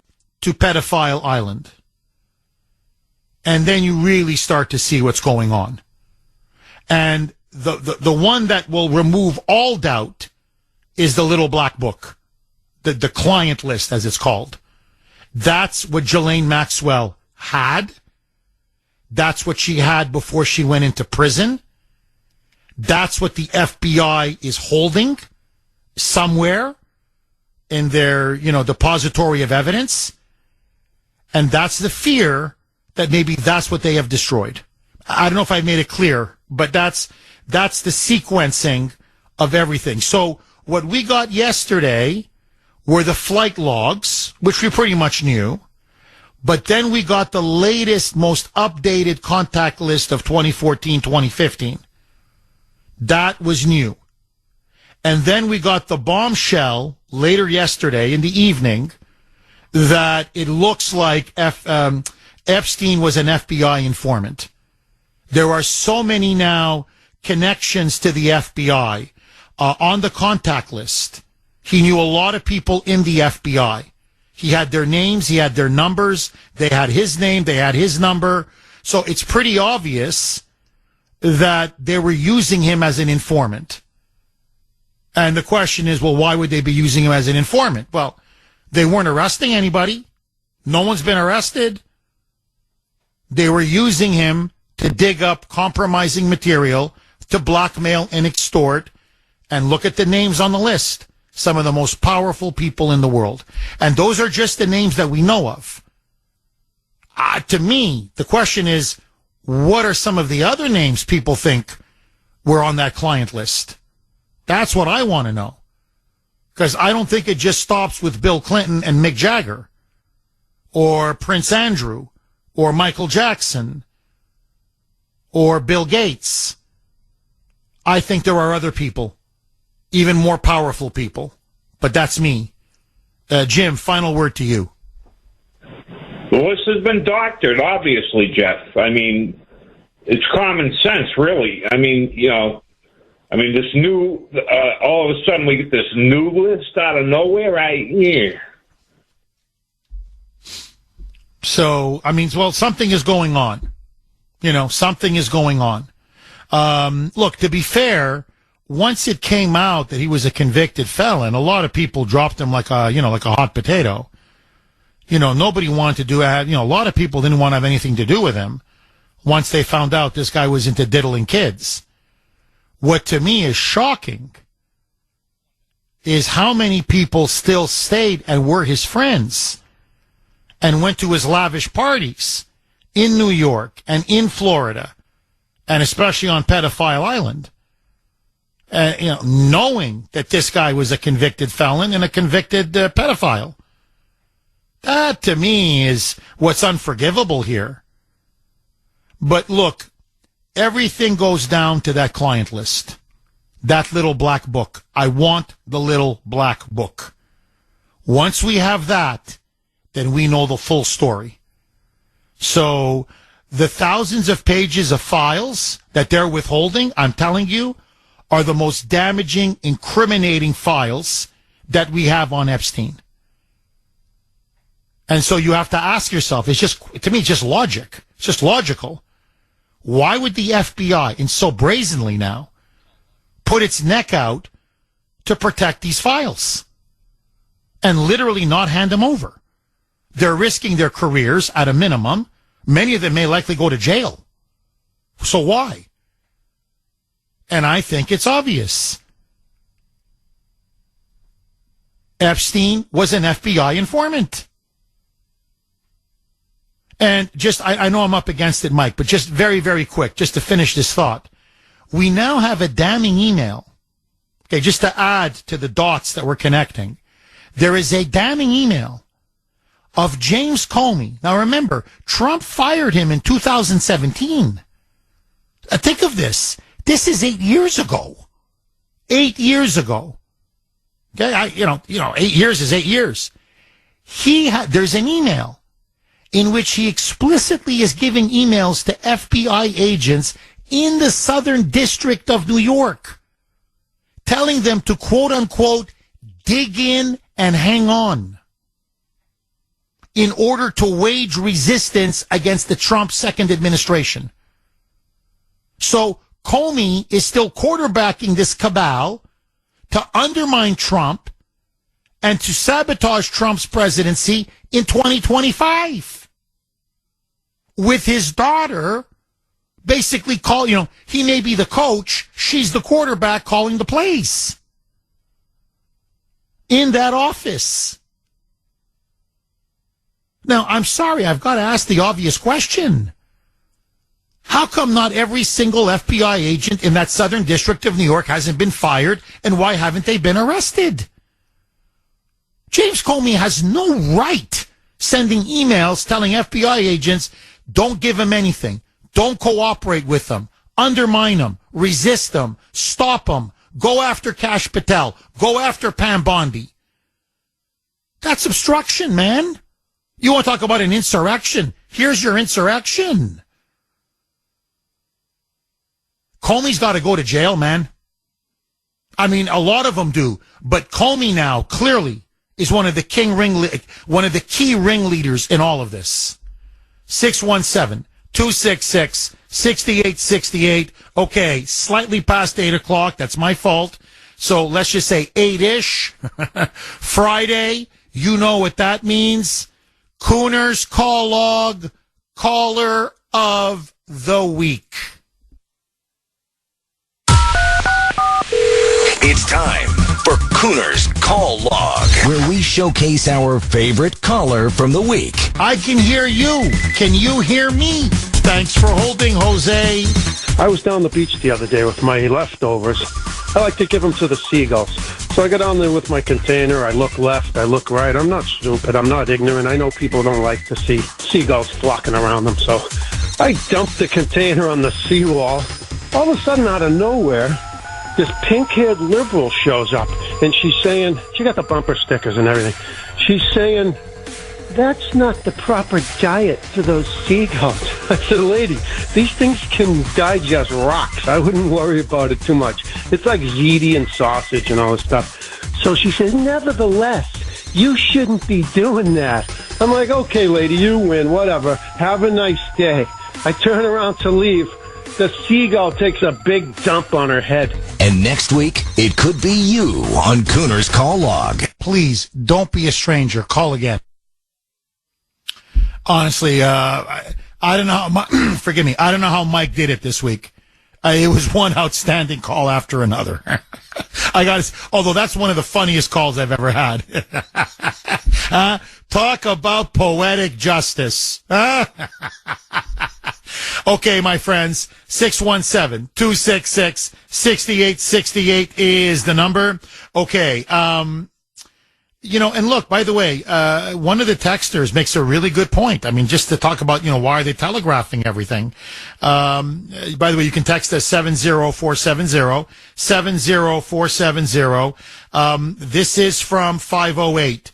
Jeff, and why telegraph that the FBI has until 8 a.m. this morning to turn over those files? A corrupt FBI would begin destroying those files immediately, or hiding them in a more secure location now that they know Kash Patel and Pam Bondi's on their way. See, again, why are we, openly telegraphing everything? Look, leave aside, and I thought Marilyn had a great analogy about D-Day, and imagine, on June 5th, 1944, Eisenhower comes out and says, hey, we're going to be invading Normandy, France. We're going to use this many divisions. We're hitting 5 points. We're going to be, we're looking to launch this at about 4:30, 5 o'clock in the morning. It depends on the weather. Right? What would you say? What are you, insane? Okay, right? Let's leave out the war analogy, even though it's a good one. Here, let's keep it very basic. Sports. What if, say, Bill Belichick, when he was the coach of the New England Patriots, came out and said, well, I want you to know, here's our offensive plan. Here's what we're planning to do. We think we can exploit the right gap, so we're going to be running the ball there a lot. And then we don't like the left corner. We think the left corner on defense is weak. So I'm going to tell Brady to pass the ball a lot. In other words, so on defense, we're blitzing. We're just going to blitz and blitz and blitz. All we're going to do is blitz. What do you think people would say? What are you doing? What are you doing? You're telling them the plays ahead of time? You're giving them the strategy and the plan ahead of time? No. Let them figure it out on their own. Don't tell them. What are you talking about? Why would you do that? That's what we keep doing. So, look, why couldn't she have just called Kash Patel on the phone? Like in the old days, and say, Kash, my God, we got a problem here. Oh, yeah, tell me about it. Kash, how quickly can you get there? Well, I get on a plane, blah, blah. Listen, Kash, let's get everything done before 8 o'clock tomorrow morning. You got it. How many U.S. Marshals you need? 100? You got them. How many FBI agents that you trust? Okay, these, go. All right, let's go. I'll keep the president informed every step of the way. No, she has to write a public letter. Kash has to go on X. He then responds. He tells her he's going to do it. They're going to leave no stone unturned. So if I'm in that FBI office, I know who's coming, when they're coming, what they're coming with, what they're looking for. I've given them almost a roadmap to destroy everything, or to get out of Dodge, as they say. So keep things more quiet, operate a little bit more in a stealthy manner, use the element of surprise. Otherwise, don't be shocked if some of those files are missing. Am I wrong? 617-266-6868. And let me throw another mother log on the fire, because this is what's the shadow. This is what's casting a shadow over the whole thing. What other names, big names, do you think these rogue FBI agents, these holdover Comey loyalists, are hiding and protecting? Many of you are texting me saying, Jeff, I'll bet you dollars to donuts they're protecting George Soros. For them to go this far, to risk this much, it's got to be really big fish. In other words, a Soros, a Klaus Schwab, an Oprah Winfrey. It's got to be a big, big, big name with very deep pockets. I don't know. I'm just throwing it out there. 617-266-6868. Janine in Arlington. Thanks for holding, Janine, and welcome. Hi, Jeff. Thanks for taking my call. My pleasure. Tell Sandy thank you for putting me on today. So I think that what they're doing is all part of the strategy. And I think that Kash Patel and Pam Bondi are already on the inside in New York with boots on the ground that aren't known about, and they're watching everything that's going on. And by televising and strategizing this and actually putting it out there on air and putting pressure, they're actually flushing out all of this. And the reason why they haven't arrested anybody yet is because they want to continue to catch them doing illegal things. So then once they drop the hammer, they can start really playing the game. And if there are files that are destroyed, people don't want to go to jail, so they might actually start talking. And I was wondering what you thought about that. I've been following this Gilon case for a while, and at the beginning of the week, the news feeds were saying that Trump's camp was destroying the files. That's why the files hadn't come out. And then yesterday, the binders come out, and now all of a sudden they're talking about, you know, the FBI is going in and destroying the files. And that could have happened any time between, you know, when this case blew up all the way to now. So we don't know exactly what's there anyway, but any attorney, and I think Sandy can speak to this, that any attorney knows that you don't just have a 200-page binder that's given to you. There's thousands and thousands of, you know, pieces of paper that go into all of this litigation. And I really do think, I trust the system, I trust Pam. I think they've been on this since before they got into office, strategizing what they were going to do and put things into play even before Kash Patel got on, because they know that the FBI is a corrupt system, and they're flushing it out. And I think that all... No, Janine, look, it's a very interesting angle. It's a very interesting theory. My only answer is, I hope you're right. I pray you're right. I hope you're right. I hope they're playing the people in the FBI to expose and catch as many of them as possible. 20 on the great WRKO. Jeff Kuhner, Boston's Bulldozer. 617-266-6868 is the number. Okay, the 8 a.m. deadline is come and gone. So I don't know what's happened in the Southern District of New York. Obviously, we shall see as the morning progresses.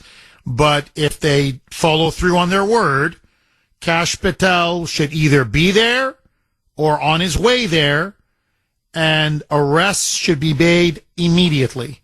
So we will find out very soon. 617-266-6868 is the number. Lines are jammed. John in Groveland. Thanks for holding, John, and welcome. Jeff, how are you? Good. How are you, John? Good. Jeff, could we agree that Epstein Island was a honeypot trap operation to gain information? It looks like it, yes. Okay. And Ghislaine was Jeffrey Epstein's number 2. She was the facilitator. Yes. Correct? Yes. Now, I did a deep dive into this years ago, read several books, and Ghislaine Maxwell was the daughter of Robert Maxwell. She was his favorite daughter.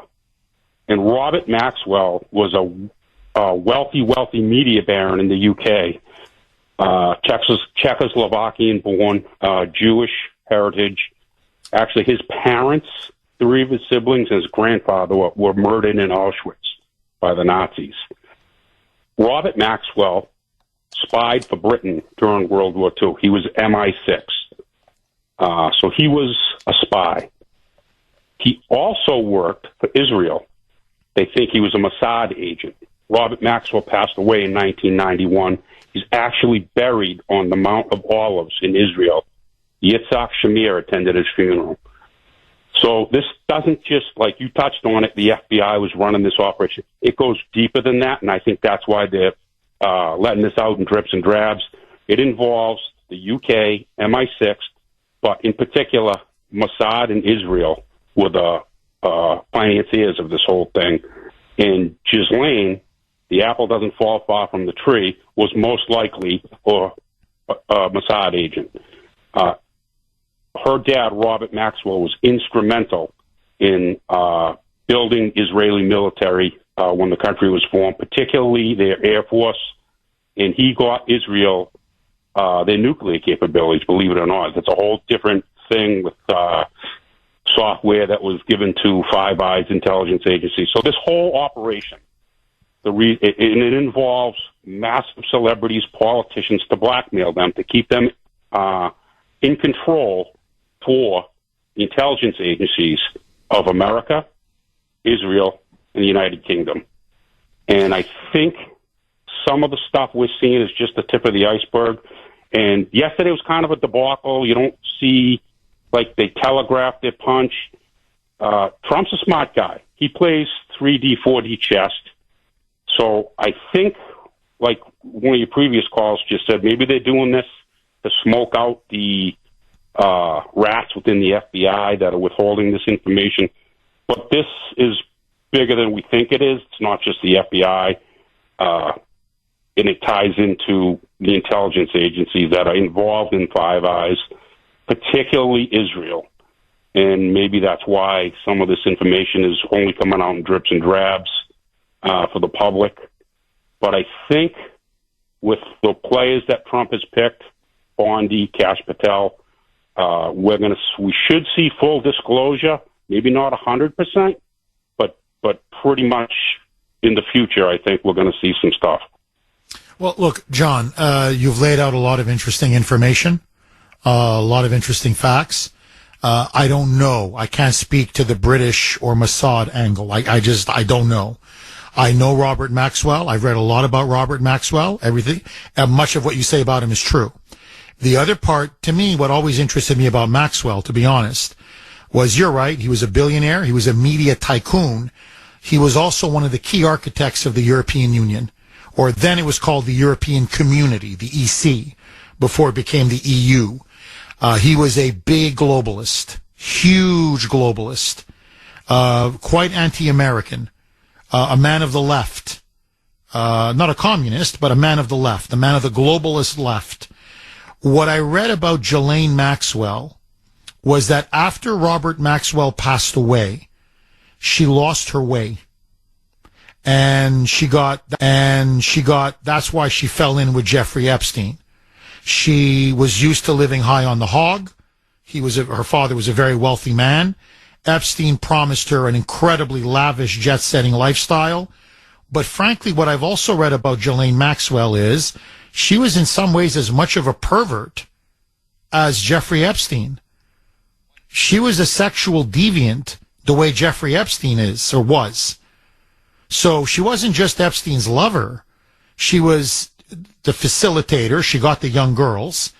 And if needed be, participated. Forgive me, it's a family show, but, in threesomes, foursomes. I mean, she was a sick woman. And to everybody out there, this is how it was sold.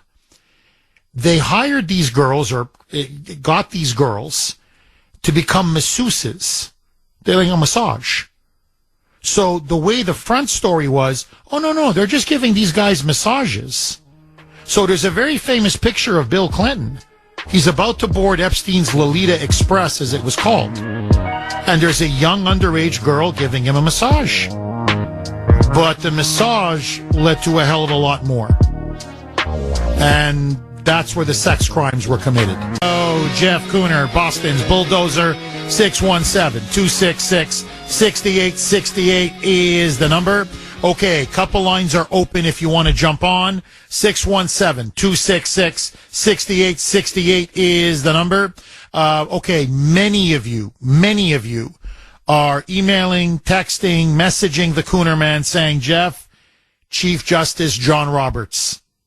They go, there's no question. They go, someone's been blackmailing him. It's pretty obvious. And many of you suspect he will be on the client list if we ever get to see the Epstein client list. Interesting. 617-266-6868. Okay. Look, let me be brutally honest with you like I'm in the confessional. I knew Epstein was a blackmailer. If you look at Jeffrey Epstein, and it was an obvious question for decades, and the media, now we know why, because so many of them were implicated with Epstein, and they attended his parties, they were on his flights, they went to his orgies, his lavish parties in New York or in Florida, or especially on Pedophile Island. Many of them were on the Lolita Express, so we know why the media was covering up for him. And they were also covering up for other very powerful Democrats. There's no question now. But no one asked the obvious question. How did this man make billions of dollars? Like, what did this guy do? And now we know why. He was basically a professional blackmailer. Now, why am I mentioning this? I honestly thought, again, to show you how naive I can be sometimes, I honestly thought, well, yeah, he's blackmailing powerful people, extorting money from them, and privileges and whatever, influence. It never occurred to me that this guy was working perhaps secretly as an informant for the FBI. That never crossed my mind. That, yes, he was blackmailing people, but he was blackmailing people on behalf of the FBI.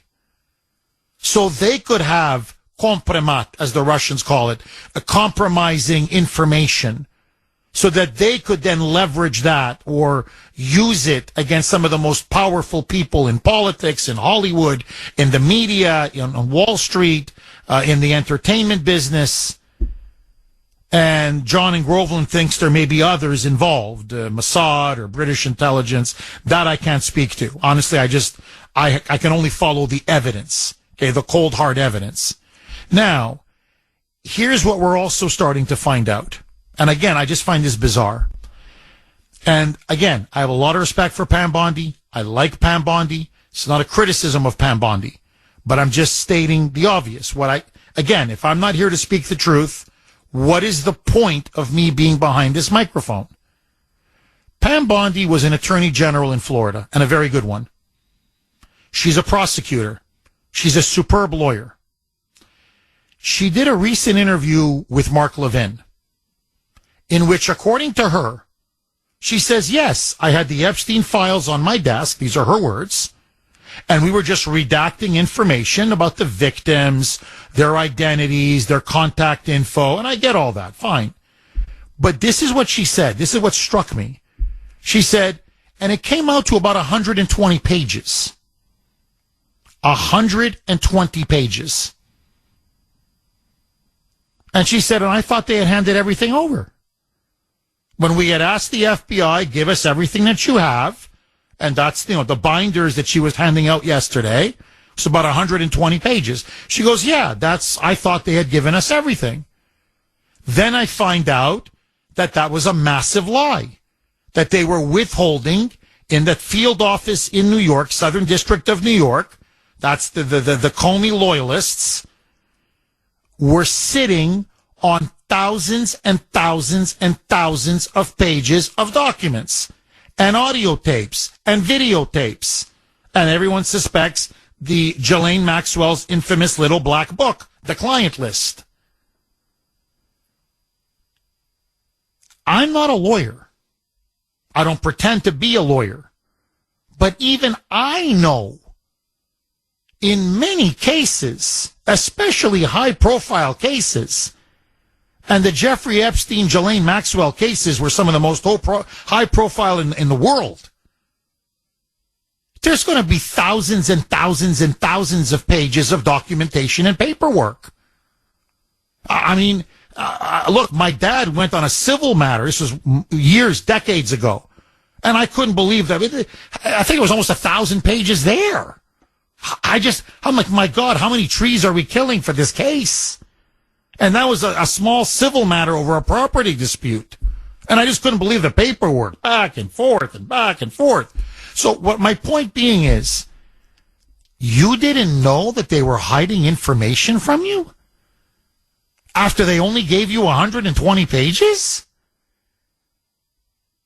You're not some deer in the headlights. You're not some novice, some neophyte. You're the former Attorney General of Florida. You're one of the best-known prosecutors in the country. You're one of the most respected legal minds in the country. And you don't realize someone's playing you for a fool? So, I don't know what to make of it. I'm just telling you that strikes me as, I don't believe her. What I'm saying is there's something fishy here. Either they're on the in on it. In other words, either Bondi and Kash Patel are laying a trap to really smoke out and expose everyone on the Southern District of New York, that FBI field office, or she's playing stupid or she doesn't want the full files to be released for whatever reason. So there's, many options here, many doors you can go through. But I'm sorry, you got 120 pages and you thought that was it? I'm sorry, it doesn't add up. Am I wrong? 617-266-6868 is the number. Okay, let's go to Mark in Texas. Thanks for holding, Mark, and welcome. Hey, Jeff, how you doing? You just hit the nail on the head of what my point's going to be. It's called evidence. You can have all the lists you want. You can write down someone's name on a list, on a piece of paper, and all the documentation that you've been speaking about here. What evidence do they have? Evidence, not lists. You can write my name down on a list. Doesn't mean I did anything wrong. Doesn't mean I was there. I wasn't there. What do they have? Is it videotapes? Is it testimony? You've got to come up with evidence, hardcore evidence, if you want to prosecute somebody for doing something wrong. And you can bring up all these lists that you want. Epstein list. Oh, the list. His name is on a list. Dershowitz, Bill Gates. Anybody you want to write down on that so-called list. Or even if anybody physically went to that island. It doesn't mean they committed a crime. What evidence do they have? Just please spell that out. Yeah, okay, no, what they have is audio, video evidence. They've also got over 250 victims. So these were the girls that Epstein and Ghislaine Maxwell trafficked. Many of them 14, 15, 16 years old tops. Some of them as young as 12 or 11, who were brought to the island as quote-unquote masseuses, in which they were then told to go with some of these very powerful men into a private room to get a quote-unquote massage. And of course, it wasn't a massage. And so these girls say they were molested, that they were raped, that they were sexually assaulted, that they were basically sexually exploited. So you got countless witnesses. These are the women that are speaking out and giving specific names, specific days, specific times. We've also got, now I know you're saying it's not conclusive, and I agree with you, it's not. Just because you go to the island doesn't mean you did anything. But they have like flight logs, people going there, flying on the Lolita Express, as it was known. You've got people now panicking afterwards, trying to make sure that none of this information comes out. So they've got very damaging information. The biggest, to me, incriminating information is Ghislaine Maxwell's client list. It doesn't just have names. It doesn't just have phone numbers.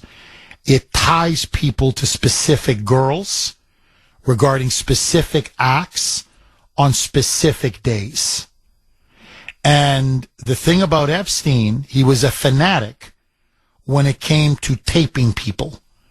He had a 24/7 taping system, audio and video. He had it at his mansion in New York, mansion in Florida, and of course the mansion on his private island, Orgy Island as it was called. So you release all of that, it's game, set, and match. 6868 is the number. Okay, couple lines are open if you want to jump on, so this is your chance. 617-266-6868. This is a text from my sister, and I'd love to get your take on this. She's out in Tucson, Arizona. Jeff, if Epstein was an FBI informant, and it's now looking increasingly likely that he was, does this mean the FBI knowingly let underage girls get raped by these old sickos? Maybe some others should go to jail and have the key thrown away. Well, that's what I mean. This is such a massive scandal. That's why I think you've got all these rogue FBI agents now working around the clock to cover it up and destroy evidence. That's why they don't want the Epstein files to be fully released. Because my sister is completely right. If Epstein was an FBI informant, and it looks, again, like he was, so you allowed all of these sick, diabolical, perverted, satanic crimes to be perpetrated upon innocent underage girls? Heads are going to roll. Heads are going to roll. People are going to go to jail.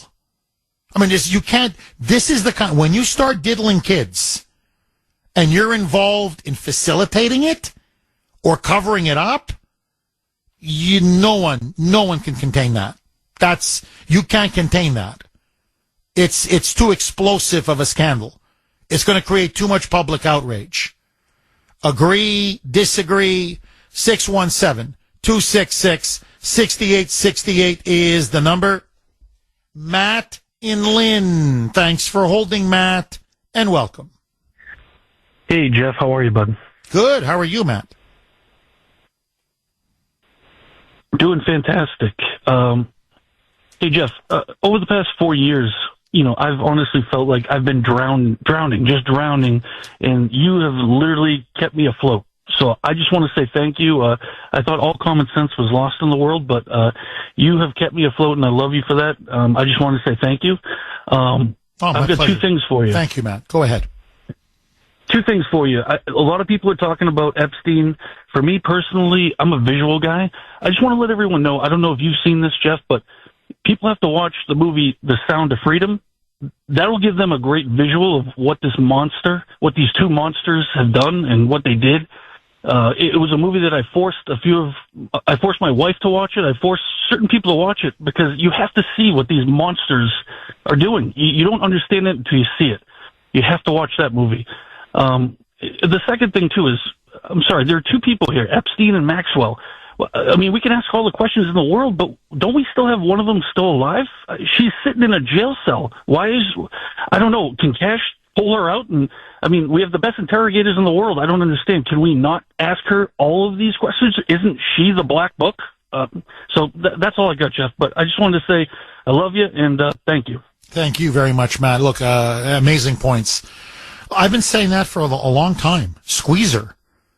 Now, to be fair, I can't stand this woman. Please don't get me wrong. I think she deserves the death penalty. Okay, but to be fair to her, she repeatedly says, "I'm not talking because if I talk, I'm dead." In other words, she's saying, as far as she can say, Epstein was offed. He was killed. Now, because somebody feared he was going to talk. That, it wasn't suicide. Obviously it wasn't. And so she's saying, I don't want to die. I don't want to be killed. So you can beat me. You can torture me. You can put me in solitary confinement. You can threaten me. You can, I'm sure she's been offered sweetheart deal after sweetheart deal. Look, if I'm Kash Patel, I don't like to let someone like her go or reduce her sentence.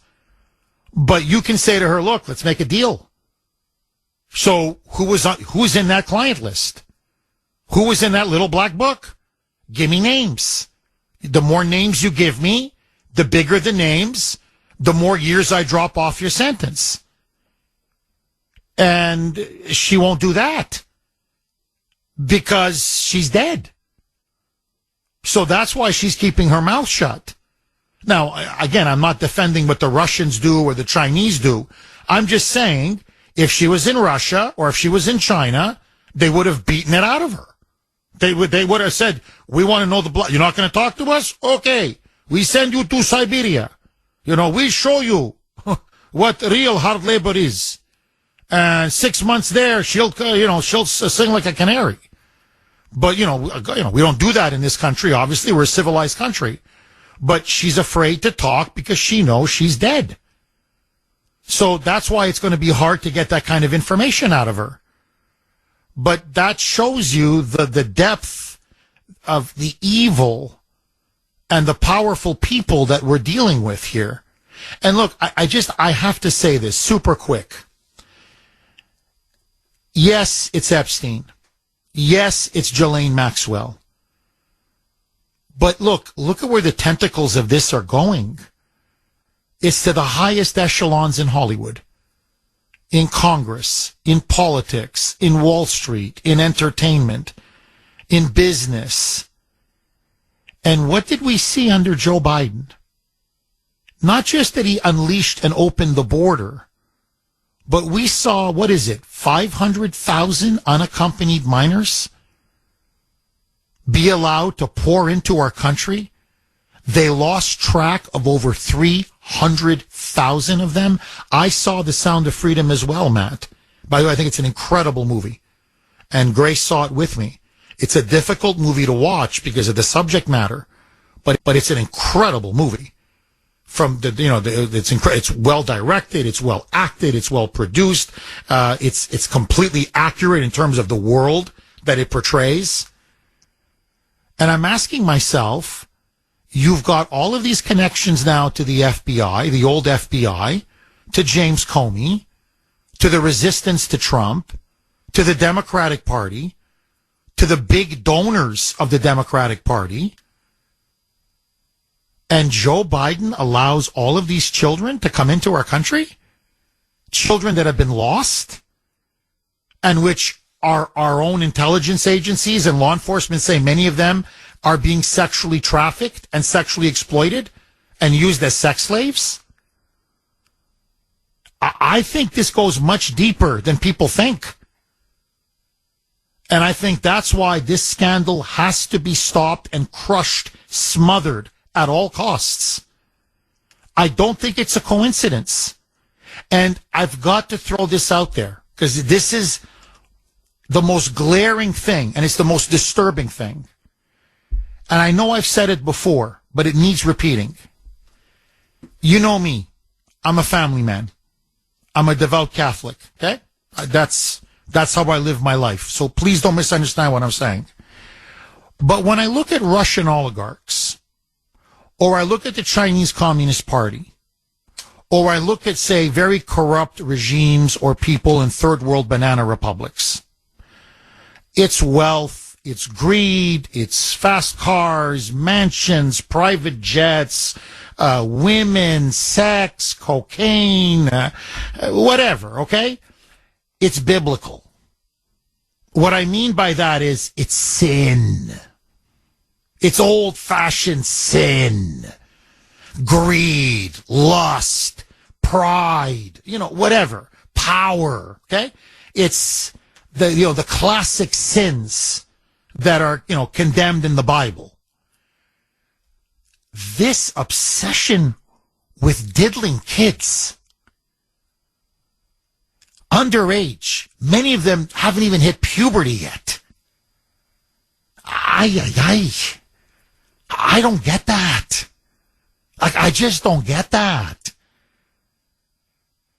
And I used to always think growing up, yeah, you have these crazy pedophiles and these sexual deviants and perverts and pederasts. But, it's one here, it's one there. That so many of our elites are into this filth, this evil, this sin. It's diabolical. It's demonic. And then, I'm sorry, but what have we witnessed over the last 20 years in our culture? It's been the biggest push ever in the history of the world. And it's happened really in the last 20, 25 years. To connect all the dots. The sexualization of children. The age of sexual consent keeps going down. They keep pushing sex education into the classrooms at a younger and younger and younger and younger age. Pornography of all kinds, whether it's straight, gay, it doesn't, pushing it now to third graders, fourth graders. So what you're seeing is a culture-wide push to make sex, and this is the key break, have kids have sex with kids. And if that becomes okay, well, what's the next logical step? Well, why can't adults have sex with kids? If kids are, they're sexual beings, And if it's okay for 11, 12, 13, 14-year-olds to have sex with each other, then why not with someone 16, and then 18, and then 20? I mean, it's so obvious. That's the next frontier. So what I'm saying is, I don't understand this regime's sick obsession, these elites' sick obsession with wanting to sleep with a 13-year-old girl. Like, that's the part I can't wrap my mind around that. Here, let's take Joe Biden. I mean, this has been staring us in the face for 4 years. In his own daughter, Ashley's own diary, she says when she was 11 years old, and she says, that's why I'm so screwed up. She basically said, my father molested me. He took, quote unquote, inappropriate showers with me starting at the age of 11. You're a sick man. That's the president of the United States. So what I'm saying is, there is something profoundly evil, demonic, diabolical, whatever you want to call it, okay, that has infested and infected not just the elites of America, but the elites of the West. And the reason why this Epstein scandal is so big is that if you can crack this scandal open, it now exposes the entire global sex trafficking network. And I think what's going to horrify us, it's already horrifying us, is how many politicians, billionaires, Hollywood stars, actors, celebrities, singers, you go right across the board, were deeply, intimately involved and implicated. And what does that say about our society? What does that say about our elites? This is satanic. I mean, these are cosmic forces at play here. And so that's why I'm telling Kash Patel, you were born for this moment. And I'm telling Trump, this is now the watershed moment in your presidency. You cannot allow this scandal to get away from you. You cannot allow the deep state to cover this massive scandal up. Go in there, arrest them, seize everything, and let the chips fall where they may. 617-266-6868. Agree, disagree. Maggie in Amesbury. Thanks for holding, Maggie, and welcome. Hi, Jeff. Thanks for taking my call. And my pleasure, Maggie. Very profound topic. I wanted to circle back to what you said about Pam Bondi only having, 120 or so pages. And I was kind of disturbed by that, too. I like Pam Bondi, but I'm thinking, I've been an investigator with the state for years, and part of your job is not only to look what's in front of you, but to identify what is not there. I mean, countless times I've said, wait a minute, there's a document that's missing here. The clinical record should have, these records. And then you ask for more information. So I just wanted to circle back to that because that bothered me a little bit too. And I also wanted to ask one other question. Is some of this information that they're going to get not only identify like what they did on the island, but what might have happened in the prison cell? Because I agree. I don't think he committed suicide. There's just too many, red flags. What do you think? Well, I think, look, Maggie, I think you're putting your finger on something very important because the prison cell is a separate scandal, but it's a massive scandal because then you're like, well, why did they lie? Why did they say this was a suicide when it was clearly a murder? I mean, this was an assassination. And then once if that ever gets fully exposed, the American people, you want to talk about righteous indignation, righteous anger, they're going to want to know who killed them and who were they doing it on behalf. And that'll destroy the regime. I mean, that will literally bring the regime down. And, and just to go back to your other point, look, ask people who've been in divorce cases. I mean, you're completely right. Everything what you said, Maggie, is 1,000% correct. Don't get me wrong.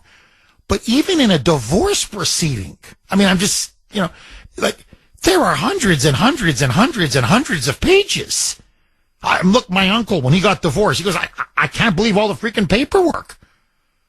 And, you didn't give us this, and we want this, and, so I'm just, her story is that she asked the FBI to hand over the Epstein files. And we all know what the FBI did to Trump. And we all know how corrupt and dirty the FBI is.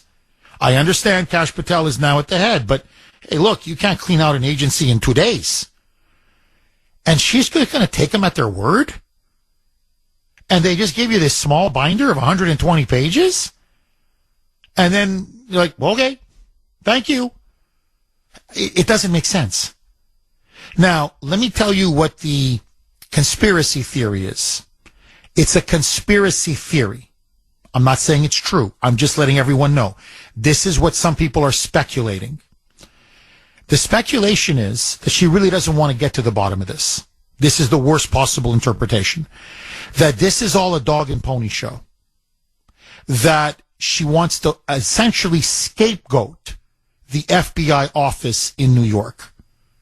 And then say, they destroyed all the evidence. What can you do? So, I'm sorry, we'll never get to the bottom of what happened. We'll never get all the Epstein files. We'll never know who the client list was. We're never going to know if Jeffrey Epstein really committed suicide or not. And let's just move on. That's the speculation. Now, I don't want to believe that because I know what Pam Bondi did in Florida, and I know what an effective litigator she was, and what an outstanding attorney general she was. And, I believe she's a good person. Everything I've read about her, everything I know about her. So, look, she's got a lot on her plate. Maybe things slip through the cracks. Maybe it's a question of incompetence by some people around her. Maybe it's even incompetence on her end. Maybe she just dropped the ball and was sloppy and is now, trying to catch up. I don't know. Or, as a lot of callers think and a lot of listeners think, no, she's playing dumb, Jeff. She played dumb to catch all of them and smoke them all out. So we're going to see in the next couple of days. But I'm just saying it is out there that something is not right. There's no question. Something is not right. The 120 pages, that's impossible. That doesn't add up. So either she set a trap, or she's trying to bury this thing, or she's grossly incompetent. But I can't believe that. There's no way an attorney general from Florida, a prosecutor of her caliber, would not know that 120 pages is not the Epstein file. It's not even a tenth of the Epstein file. Hell, it's not even a 1/50th of the Epstein file. So, look, that's why it's the biggest story in the world right now. I mean, Zelensky is coming to Washington, Maggie, to sign an historic minerals deal that literally could be the prelude to ending one of the worst war in Europe since World War II. And this is the biggest story because the stakes now have become so high. Maggie, final word to you. Just a great big thank you to you and your team, Jeff. What a topic, and you're always spot on. So thank you all for, giving me a voice. Oh, my pleasure. And honestly, dynamite call. Maggie, thank you very much. And she's completely right. Really, any lawyer, Sandy will tell you this. Sandy does, I don't know how many cases. It's like 120 pages. That's nothing. What's 120 pages? That's like a drop in the bucket. Really. That's like, I don't know what, your dog. Well, no, I was going to say your dog went onto my yard and I'm suing you. And I think even then you're going to get more than 120 pages in a case. George in New Hampshire. Thanks for holding, George, and welcome. Hey, Jeff. Thanks for taking the call. The two things, I've been following this like everybody, but the two things that stuck out to me watching that Netflix documentary was, one is that Maxwell's father, he's kind of a con man because he was broke. And I thought that was like kind of like that goes along with that MI6 stuff because that's from what I understand. I mean, being a layman, that's how they roll. That's how they fund their pet projects. And I thought that was really unusual. And then the second thing too is what I concluded from the whole thing is it's a Whitey Bulger situation. You got a guy working for the FBI. It's kind of like we can't torture the terrorists, but we have contractors that have planes that can fly over international lines and they can beat the snot out of them. So, you know what I mean? It's like one of those situations. It's like the meanest dog. We hire the meanest dogs to do the dirtiest work. Now, George, just flush this out. I know exactly your logic, and it's impeccable. So you get a guy like Epstein, a disgusting sex trafficker and a pedophile, to penetrate this network, correct? So have him do your dirty work. But see, George, I agree with you. But then there were no arrests. So what was the point of it all? Well, I mean, it's just sending the dirtiest dog out there to do dirty work that we can't put our gloves on. And George, can you hang on, please? I'm up against a hard break. See, I think I think your analogy is a very good one. Send this dirty dog out to do our dirty work. I think it was to blackmail and extort all of these powerful people. But I think you're implying almost something different, and I want to hear it more next. WRKO, Jeff Kuhner, Boston's Bulldozer, 617-266-6868 is the number. Okay, this is from a texter. By the way, the text machine, it could blow. I want to warn engineering. There are so many texts coming in. I don't know if it can handle it. But anyway, this is from 781. And it's apparently something that Julian Assange said. So this is what 781 is report. By the way, you can text us 70470, 70470. And this is what 781 said. Jeff, you got to see what Julian Assange is saying about this. Quote, the reason the FBI, okay, this is straight from Julian Assange, the reason the FBI wouldn't let the Epstein client list come out in court is because if they did, their blackmail would no longer be useful, and the CIA would lose their control over all the powerful people they spent decades setting up. So basically, I'm not saying it's true. I'm just telling you that's what Julian Assange is saying, that this is a tactic that the FBI and the CIA use in order to blackmail, extort, and control. 617-266-6868. Okay, I want to go right back to George in New Hampshire. I think this sets up his finishing or concluding point excellently. So, George, I thought you made a very good analogy. It's like taking a dirty dog or a dirty person and have them do our dirty work for us. That's what essentially Epstein was doing. He was doing the dirty work for the FBI, acting as their informant, digging up all of this dirt, finding out all of this dirt that people were engaged in. Now, I thought, sort of like along the lines of Julian Assange, this is ultimately about power, control, blackmail, and extortion. But you seem to have a slightly different angle.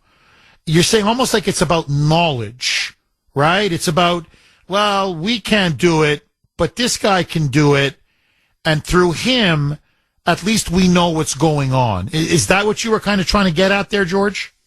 Well, I think we're saying the same thing. I mean, they're just dirty plumbers. You know what I mean? And like Bulger was the same way. I mean, he was feeding the FBI intel, and what the puppet masters, choose to do with the information, they choose to do.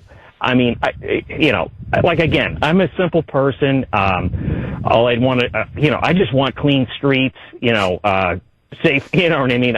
Really safe neighborhoods, honest elections. Yeah, safe. Yeah, I don't understand. I think what's interesting about the whole situation to me is this collides with the USAID incidents coming out, and it's basically, you know, we just don't understand why.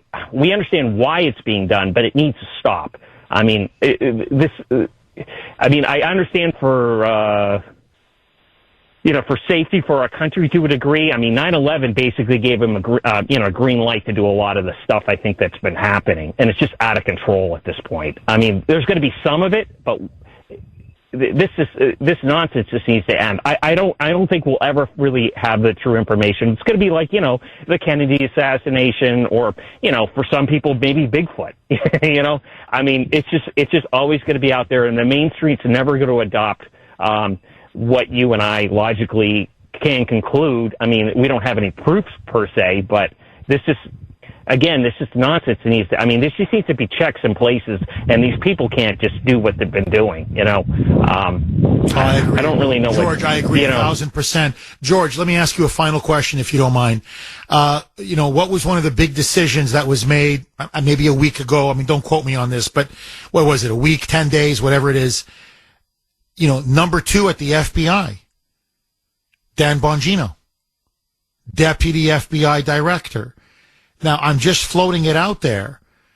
Kash Patel, very smart. He's an analyst. He's a thinker. He flies at 35,000 feet. Dan Bongino is not afraid to get his hands dirty. He's not afraid to crack heads. He's not afraid to make arrests. If there's one guy that, is not afraid to go to that field office and, kick that door down and start putting people in handcuffs and then put a padlock and lock the place up, it's Dan Bongino. Do you think the appointment of Bongino signals that Trump and Bondi and Patel know how bad it is in the FBI, and they're going to, they're lining up a couple of attack dogs to go in there and make the arrests that need to be made?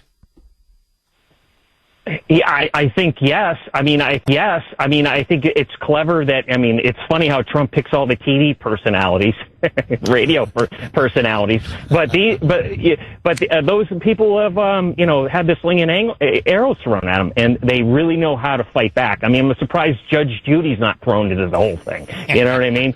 It's just getting, you know what I mean? So, whatever has to happen, it's obviously that he's trying to find loyal lieutenants to do his, basically, he can't be everywhere. The information is, it's just, like you said. It's too big, it's too vast, it's too much. You're completely right, George. He needs a team. You're right, he can't do everything and he can't be everywhere. George, dynamite call. Dynamite. 617-266-6868 is the number. Okay, very quick reset. I want to take as many calls as possible. Huge story. Jeffrey Epstein now, the Epstein files. FBI field office in New York. That's the group now that led the lawfare against Trump. Tied to James Comey. His daughter, Maureen Comey, is a key player there. Is now holding thousands of documents of the Epstein files, and they're not going to hand them over. Welcome back to the Kuhner Report. Jeff Kuhner, Boston's bulldozer. 617-266-6868 here on the great WRKO. Okay, I promise we're going to go right back to the blazing phone lines. But first, joining us now, as she always does at this time, the co-founder, CEO, president, and yes, that is her wonderful name, Kelly Kelly of Kelly Financial Services. Kelly, how are you? Good morning, Jeff. I am good. Managing finances can be challenging at any stage of life, but when cognitive decline sets in, it can become overwhelming. That's when you might wish to turn to a trusted financial professional The advisors at Kelly Financial can help seniors put well-structured long-term care plans in place, protecting not just their financial assets, but also easing the emotional and logistical burden on their loved ones. We also have a free investor guide called But What If You Need Long-Term Care, which breaks down the options available to you. A smart long-term care plan ensures the right resources are there when you need them, keeping you in control of your future. For the guide or for a free consultation with a Kelly advisor, give us a call or email kelly@kellyfinancial.org. Jeff, I will continue this conversation with our Kelly advisors tomorrow morning at 9 a.m. on Safe Money Strategies Radio. Do tune in or go to our website for our radio rewind. Jeff, have a wonderful weekend. My best to Grace and the kiddos. Same to you, Kelly. Have a wonderful weekend. Give my best to everybody at Kelly Financial. And again, a big happy birthday to William. Okay, my friends, if you want to set up a free retirement consultation with a Kelly advisor, call 888-800-1881, 888-800-1881. Or if you prefer, you can email Kelly yourself. Her email is kelly@kellyfinancial.org. That's kelly@kellyfinancial.org. Andrea in New Hampshire. Thanks for holding, Andrea, and welcome. Thank you, Jeff. Good morning. Good morning. I believe that Pam Bondi and Trump's team is doing a righteous setup for this whole thing. Elon is... All right, Andrea, can you hold on? It's like we've had an on-air, split-second, transgender sex change operation. Your voice went from female to male in an instant. So there's something wrong with the connection. We're going to try it again now. Can you hear me now, Andrea? I can hear you. Can you hear me? Oh, you sound like a woman again. Okay. Yeah. Thank you. All right, Andrea, please start from the beginning, because you went from literally what you were saying. We couldn't hear it because it was, Pam Bondi, Donald Trump. So please start from the beginning. I believe Pam Bondi and Donald Trump's team is doing a setup. Elon is the tech king of the world. We all know that. I think that they need proof of everything. I think everything these people are doing is being monitored. Everything they try to delete, get rid of, whatever, communications, all of it is being saved, is being monitored. And they're going to get all the proof they need to prosecute every one of them and make it up to the highest ones like Comey and everybody. They're super smart. And if Doge can do what Doge is doing, they can set up to where they see everything. And, we only have 200 pages or whatever it is. Well, then these dumb people are thinking, well, we got time to get rid of more, So I don't give up hope. I'm more like, crafty. They're being very smart and crafty with these people. Well, I have to say, you're not the only one, Andrea. Many people are saying that on social media, and that's many people's theory, that really what Pam Bondi is doing is, quote unquote, the term that's being used is playing dumb. In other words, oh, really? I only got 200 pages. Oh. And what she's really doing is she's setting up a trap. And now these people are going to get fully exposed, fully smoked out. And the other thing is, it's now laid the groundwork for public opinion and that's key. Remember, if they just went in guns blazing, right? One of the people, I'm getting a lot of texts on this saying, well, Jeff, think about it. If they just charged into the FBI office in the Southern District of New York, the media would be there. This is fascism. He's imprisoning his opponents. He's imposing a dictatorship, blah, blah, blah, blah. But now, by letting all this come out and airing all of this, and Bondi saying, hey, I got 120 pages, and I thought it was the whole thing, and I'm shocked it's not. And so now what they've done is they've laid the groundwork for public opinion to say, yeah, go raid the place. What are you waiting for? Go, move. Arrest people, kick in the doors, seize all the documents, seize all the information. So that's what a lot of people are saying as well. That they, in other words, yeah, the FBI is playing chess, but that Trump and his people are playing 3D chess. They're one move ahead. Final word to you, Andrea. Absolutely, I agree. And you know that old saying, you hit two birds with one stone. Trump and his team, they can hit 25 birds with one stone, He's like on top of this stuff, knows it, and I think we're going to be surprised with what a good job they've done with nailing this and finally getting it all. I hope you're right. There. I really, Andrea, I can't tell you what a game changer, what a watershed this would be. This will break the FBI. This will break the deep state. And I think this could bring the whole regime, the entire liberal, corrupt regime here in Europe, around the West, crashing down. You expose this global sex trafficking network and this elite class of pedophiles, perverts, and degenerates. I mean, it'll be a devastating body blow. The globalists will never recover from this. So I hope you're right. From your lips to God's ears. Andrea, thank you very much for that call. 617-266-6868. Mark in Lowell. Thanks for holding, Mark, and welcome. Hi, Jeff. Hi, Mark. Hey, okay. I have a general question for you. Yes. With all this stuff happening, of course, I believe what the last caller said, which is, they're playing the setup game, and they're going to win big.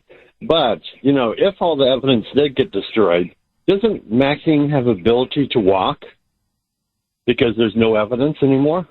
No, they've convicted her. I mean, they've got her dead to rights. There were so many witnesses who testified against her with specific, credible information. I mean, what do you want to call them? Johns, whatever you want to call them, with people on Orgy Island, the flights that they were brought in on, the specific acts that they were asked to commit, backed up by video, audio, footage, and surveillance. No, Ghislaine Maxwell I'll be honest, the shock to me is that she only got 20 years. I looked at that, and I'm like, how did she not she should have gotten the death penalty, but it's New York. How did she not get life? That's what I want to know. But no, they got her dead to rights. She's not going to walk. She's never going to walk. Did on everything, and no one else did, based off of the evidence presented in that court, if you know what I mean. No, exactly. And look, that's the other thing. That's what we wanted from the release of these Epstein files is, then they're much older now, but these are, they were young underage girls, 12, 13, 14, already 15, 16 was considered too old. That's how sick these people were. Okay. So I'm sorry, I get very emotional because my daughter is 12 years old. So I just look at my daughter, like last night I'm having dinner and I'm talking to Grace about the Epstein files and I didn't want the kids to hear it. So I said, hey guys, come on, go to another table and eat there. And they like that. They like to be with themselves and they get a chance then to watch iPad and whatever. So they don't mind that when we send them away once in a while if the topic is too inappropriate. But I'm just looking at my young daughter, 12 years old, my Ava. So you abduct her? You fly her to this island? You present her as a quote-unquote masseuse? And then some sick billionaire or some sick Hollywood celebrity or some sick former president, starts... Anyway, I didn't want to say it. Okay, starts exploiting her? I mean, you are one sick puppy. Well, they're older now, and they are the ones who want to have their day in court. They're the ones who are saying, they're the ones who are talking about Bill Clinton and Prince Andrew and Bill Gates. They want to be heard, and they want their story told. And it's all in the files. 9:48 on the great WRKO. Jeff Kuhner, Boston's Bulldozer, 617-266 6868 is the number. Annie on the South Shore. Thanks for holding, Annie, and welcome. How are you? I'm good. How are you, Annie? I'm good, Jeff. I'm going to hit this with a different side. And the reason why I'm going to do this is because at 16 years of age, I was sexually abused. So I'm looking at Epstein and I'm looking at all of the elites are being covered and nobody wants to expose them. And what's going to happen if we do expose them? Well, you know what, folks? What about the children? What about the children that were used and abused and have to live with that memory for the rest of their lives? They can go through life and they can kind of swallow it when it comes up in their memory, but they'll never forget it. And it will affect them for the rest of their life. Now, I voted for Donald Trump, and I hope his people are listening. I expect Donald Trump to drain the swamp, and I don't care who's in that swamp. And I will go even one step further.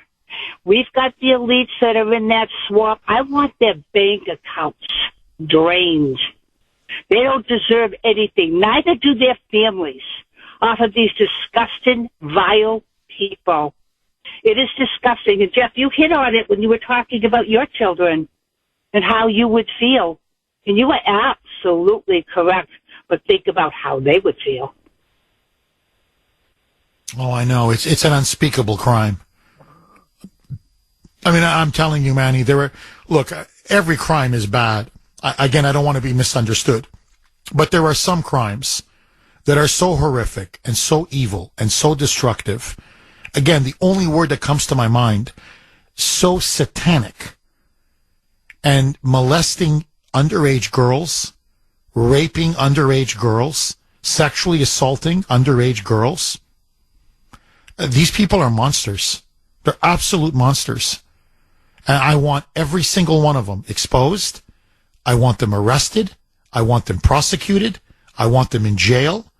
I want their lives to be completely and utterly turned upside down because they deserve to have their lives destroyed. Because you're right, these children will, they're now grown women, obviously, but these women, these young children will never be the same again. They're never the same again. You never, ever recover from something like that. And you've taken away, to me, something that is the most precious thing of all. You've taken away someone's innocence. In some ways, their sense of themselves. You've shattered that. And that, to me, is, I don't know you can't put a price tag on that. I think they deserve the death penalty. I've always said this. You molest a child or you molest an underage girl or boy, I think it's the electric chair. No, they don't deserve life. They don't deserve 3 meals a day. They don't deserve a bed. They don't deserve, I'm sorry. To me, they deserve the death penalty swiftly and quickly. But look, at a bare minimum, I want this network to be fully exposed and disrupted. Not just those who committed these crimes, but now, as we know, the FBI or those elements of the FBI that aided and abetted and covered up and protected these crimes. And look, Kash Patel, what is it, a week on the job? I understand. This is now a baptism by fire. This is the most important moment of his entire life. I'm telling him right now. And I know you've just kind of been thrown into this, but you've got to go down there and heads need to roll, period. And you don't stop until you get back every single piece of information and every dirty FBI agent, official, attorney, including Comey's daughter. Every single one of them hauled off in handcuffs. Annie, thank you very, very much for that call, and I'm truly sorry what happened to you. I truly am. God bless you, Annie. 617-266-6868. John in Lowell. Thanks for holding, John, and welcome. Jeff, what you've done if you do this is you've robbed a child of their innocence and you threw them right into a traumatic adult situation. No one should be molested. When it happens to an adult, that's bad enough. A child? Jeff, what if this is so big that it could affect both houses of Congress? Because we don't know, Jeff. 40, 50%? And Jeff, if you're not doing this and you're in Congress or the Senate, whichever house, you know those who are. There's no way you don't. So what kind of other little bribes were going on? You're going to pass this bill. But Jeff, people don't realize these guys are down there partying, drinking, snorting cocaine. Not every one of them. It's not a soulful world, Jeff. It's soulless, and every one of them. Aren't they like mandated reporters, Jeff? What about that? Are they mandated reporters? Are they committing crimes for not reporting these? Inquiring minds want to know, Jeff. John, I think you've laid it out beautifully. I mean, that's what's going to, I think that's why there's so much pressure to cover this up. Because I think it's just going to blow the elites to smithereens. And you're right. How many members of Congress are implicated? And then the question is, what did you know and when did you know it? In other words, people maybe who didn't participate, but knew. And that begs the question, how many people were blackmailed? And does this begin to explain these crazy votes that we've been seeing now for decades, where we just keep scratching our heads over and over again? But why do they keep voting like this? Like, why? Or, here, Supreme Court, Chief Justice John Roberts. Why does this guy keep ruling the way he rules? It goes against his philosophy. It goes against his principles. It goes against everything he allegedly stands for. But the guy comes up with these rulings and you keep scratching your head. And look, I think that's why there is so much determination to cover this thing up. John, I've got to ask you, I know in the movies the good guys win, right? In a movie, all this would come out and, people would be vindicated. But this is the real world. Do you think we're ever going to see the full Epstein files? Or do you think, I'm up against a break? The end of the show. When am I saying a break? Well, look, we'll leave that question hanging, and we'll come back to it on Monday, I guarantee you. Will we see justice? That's now the question. I gotta go. Bye-bye.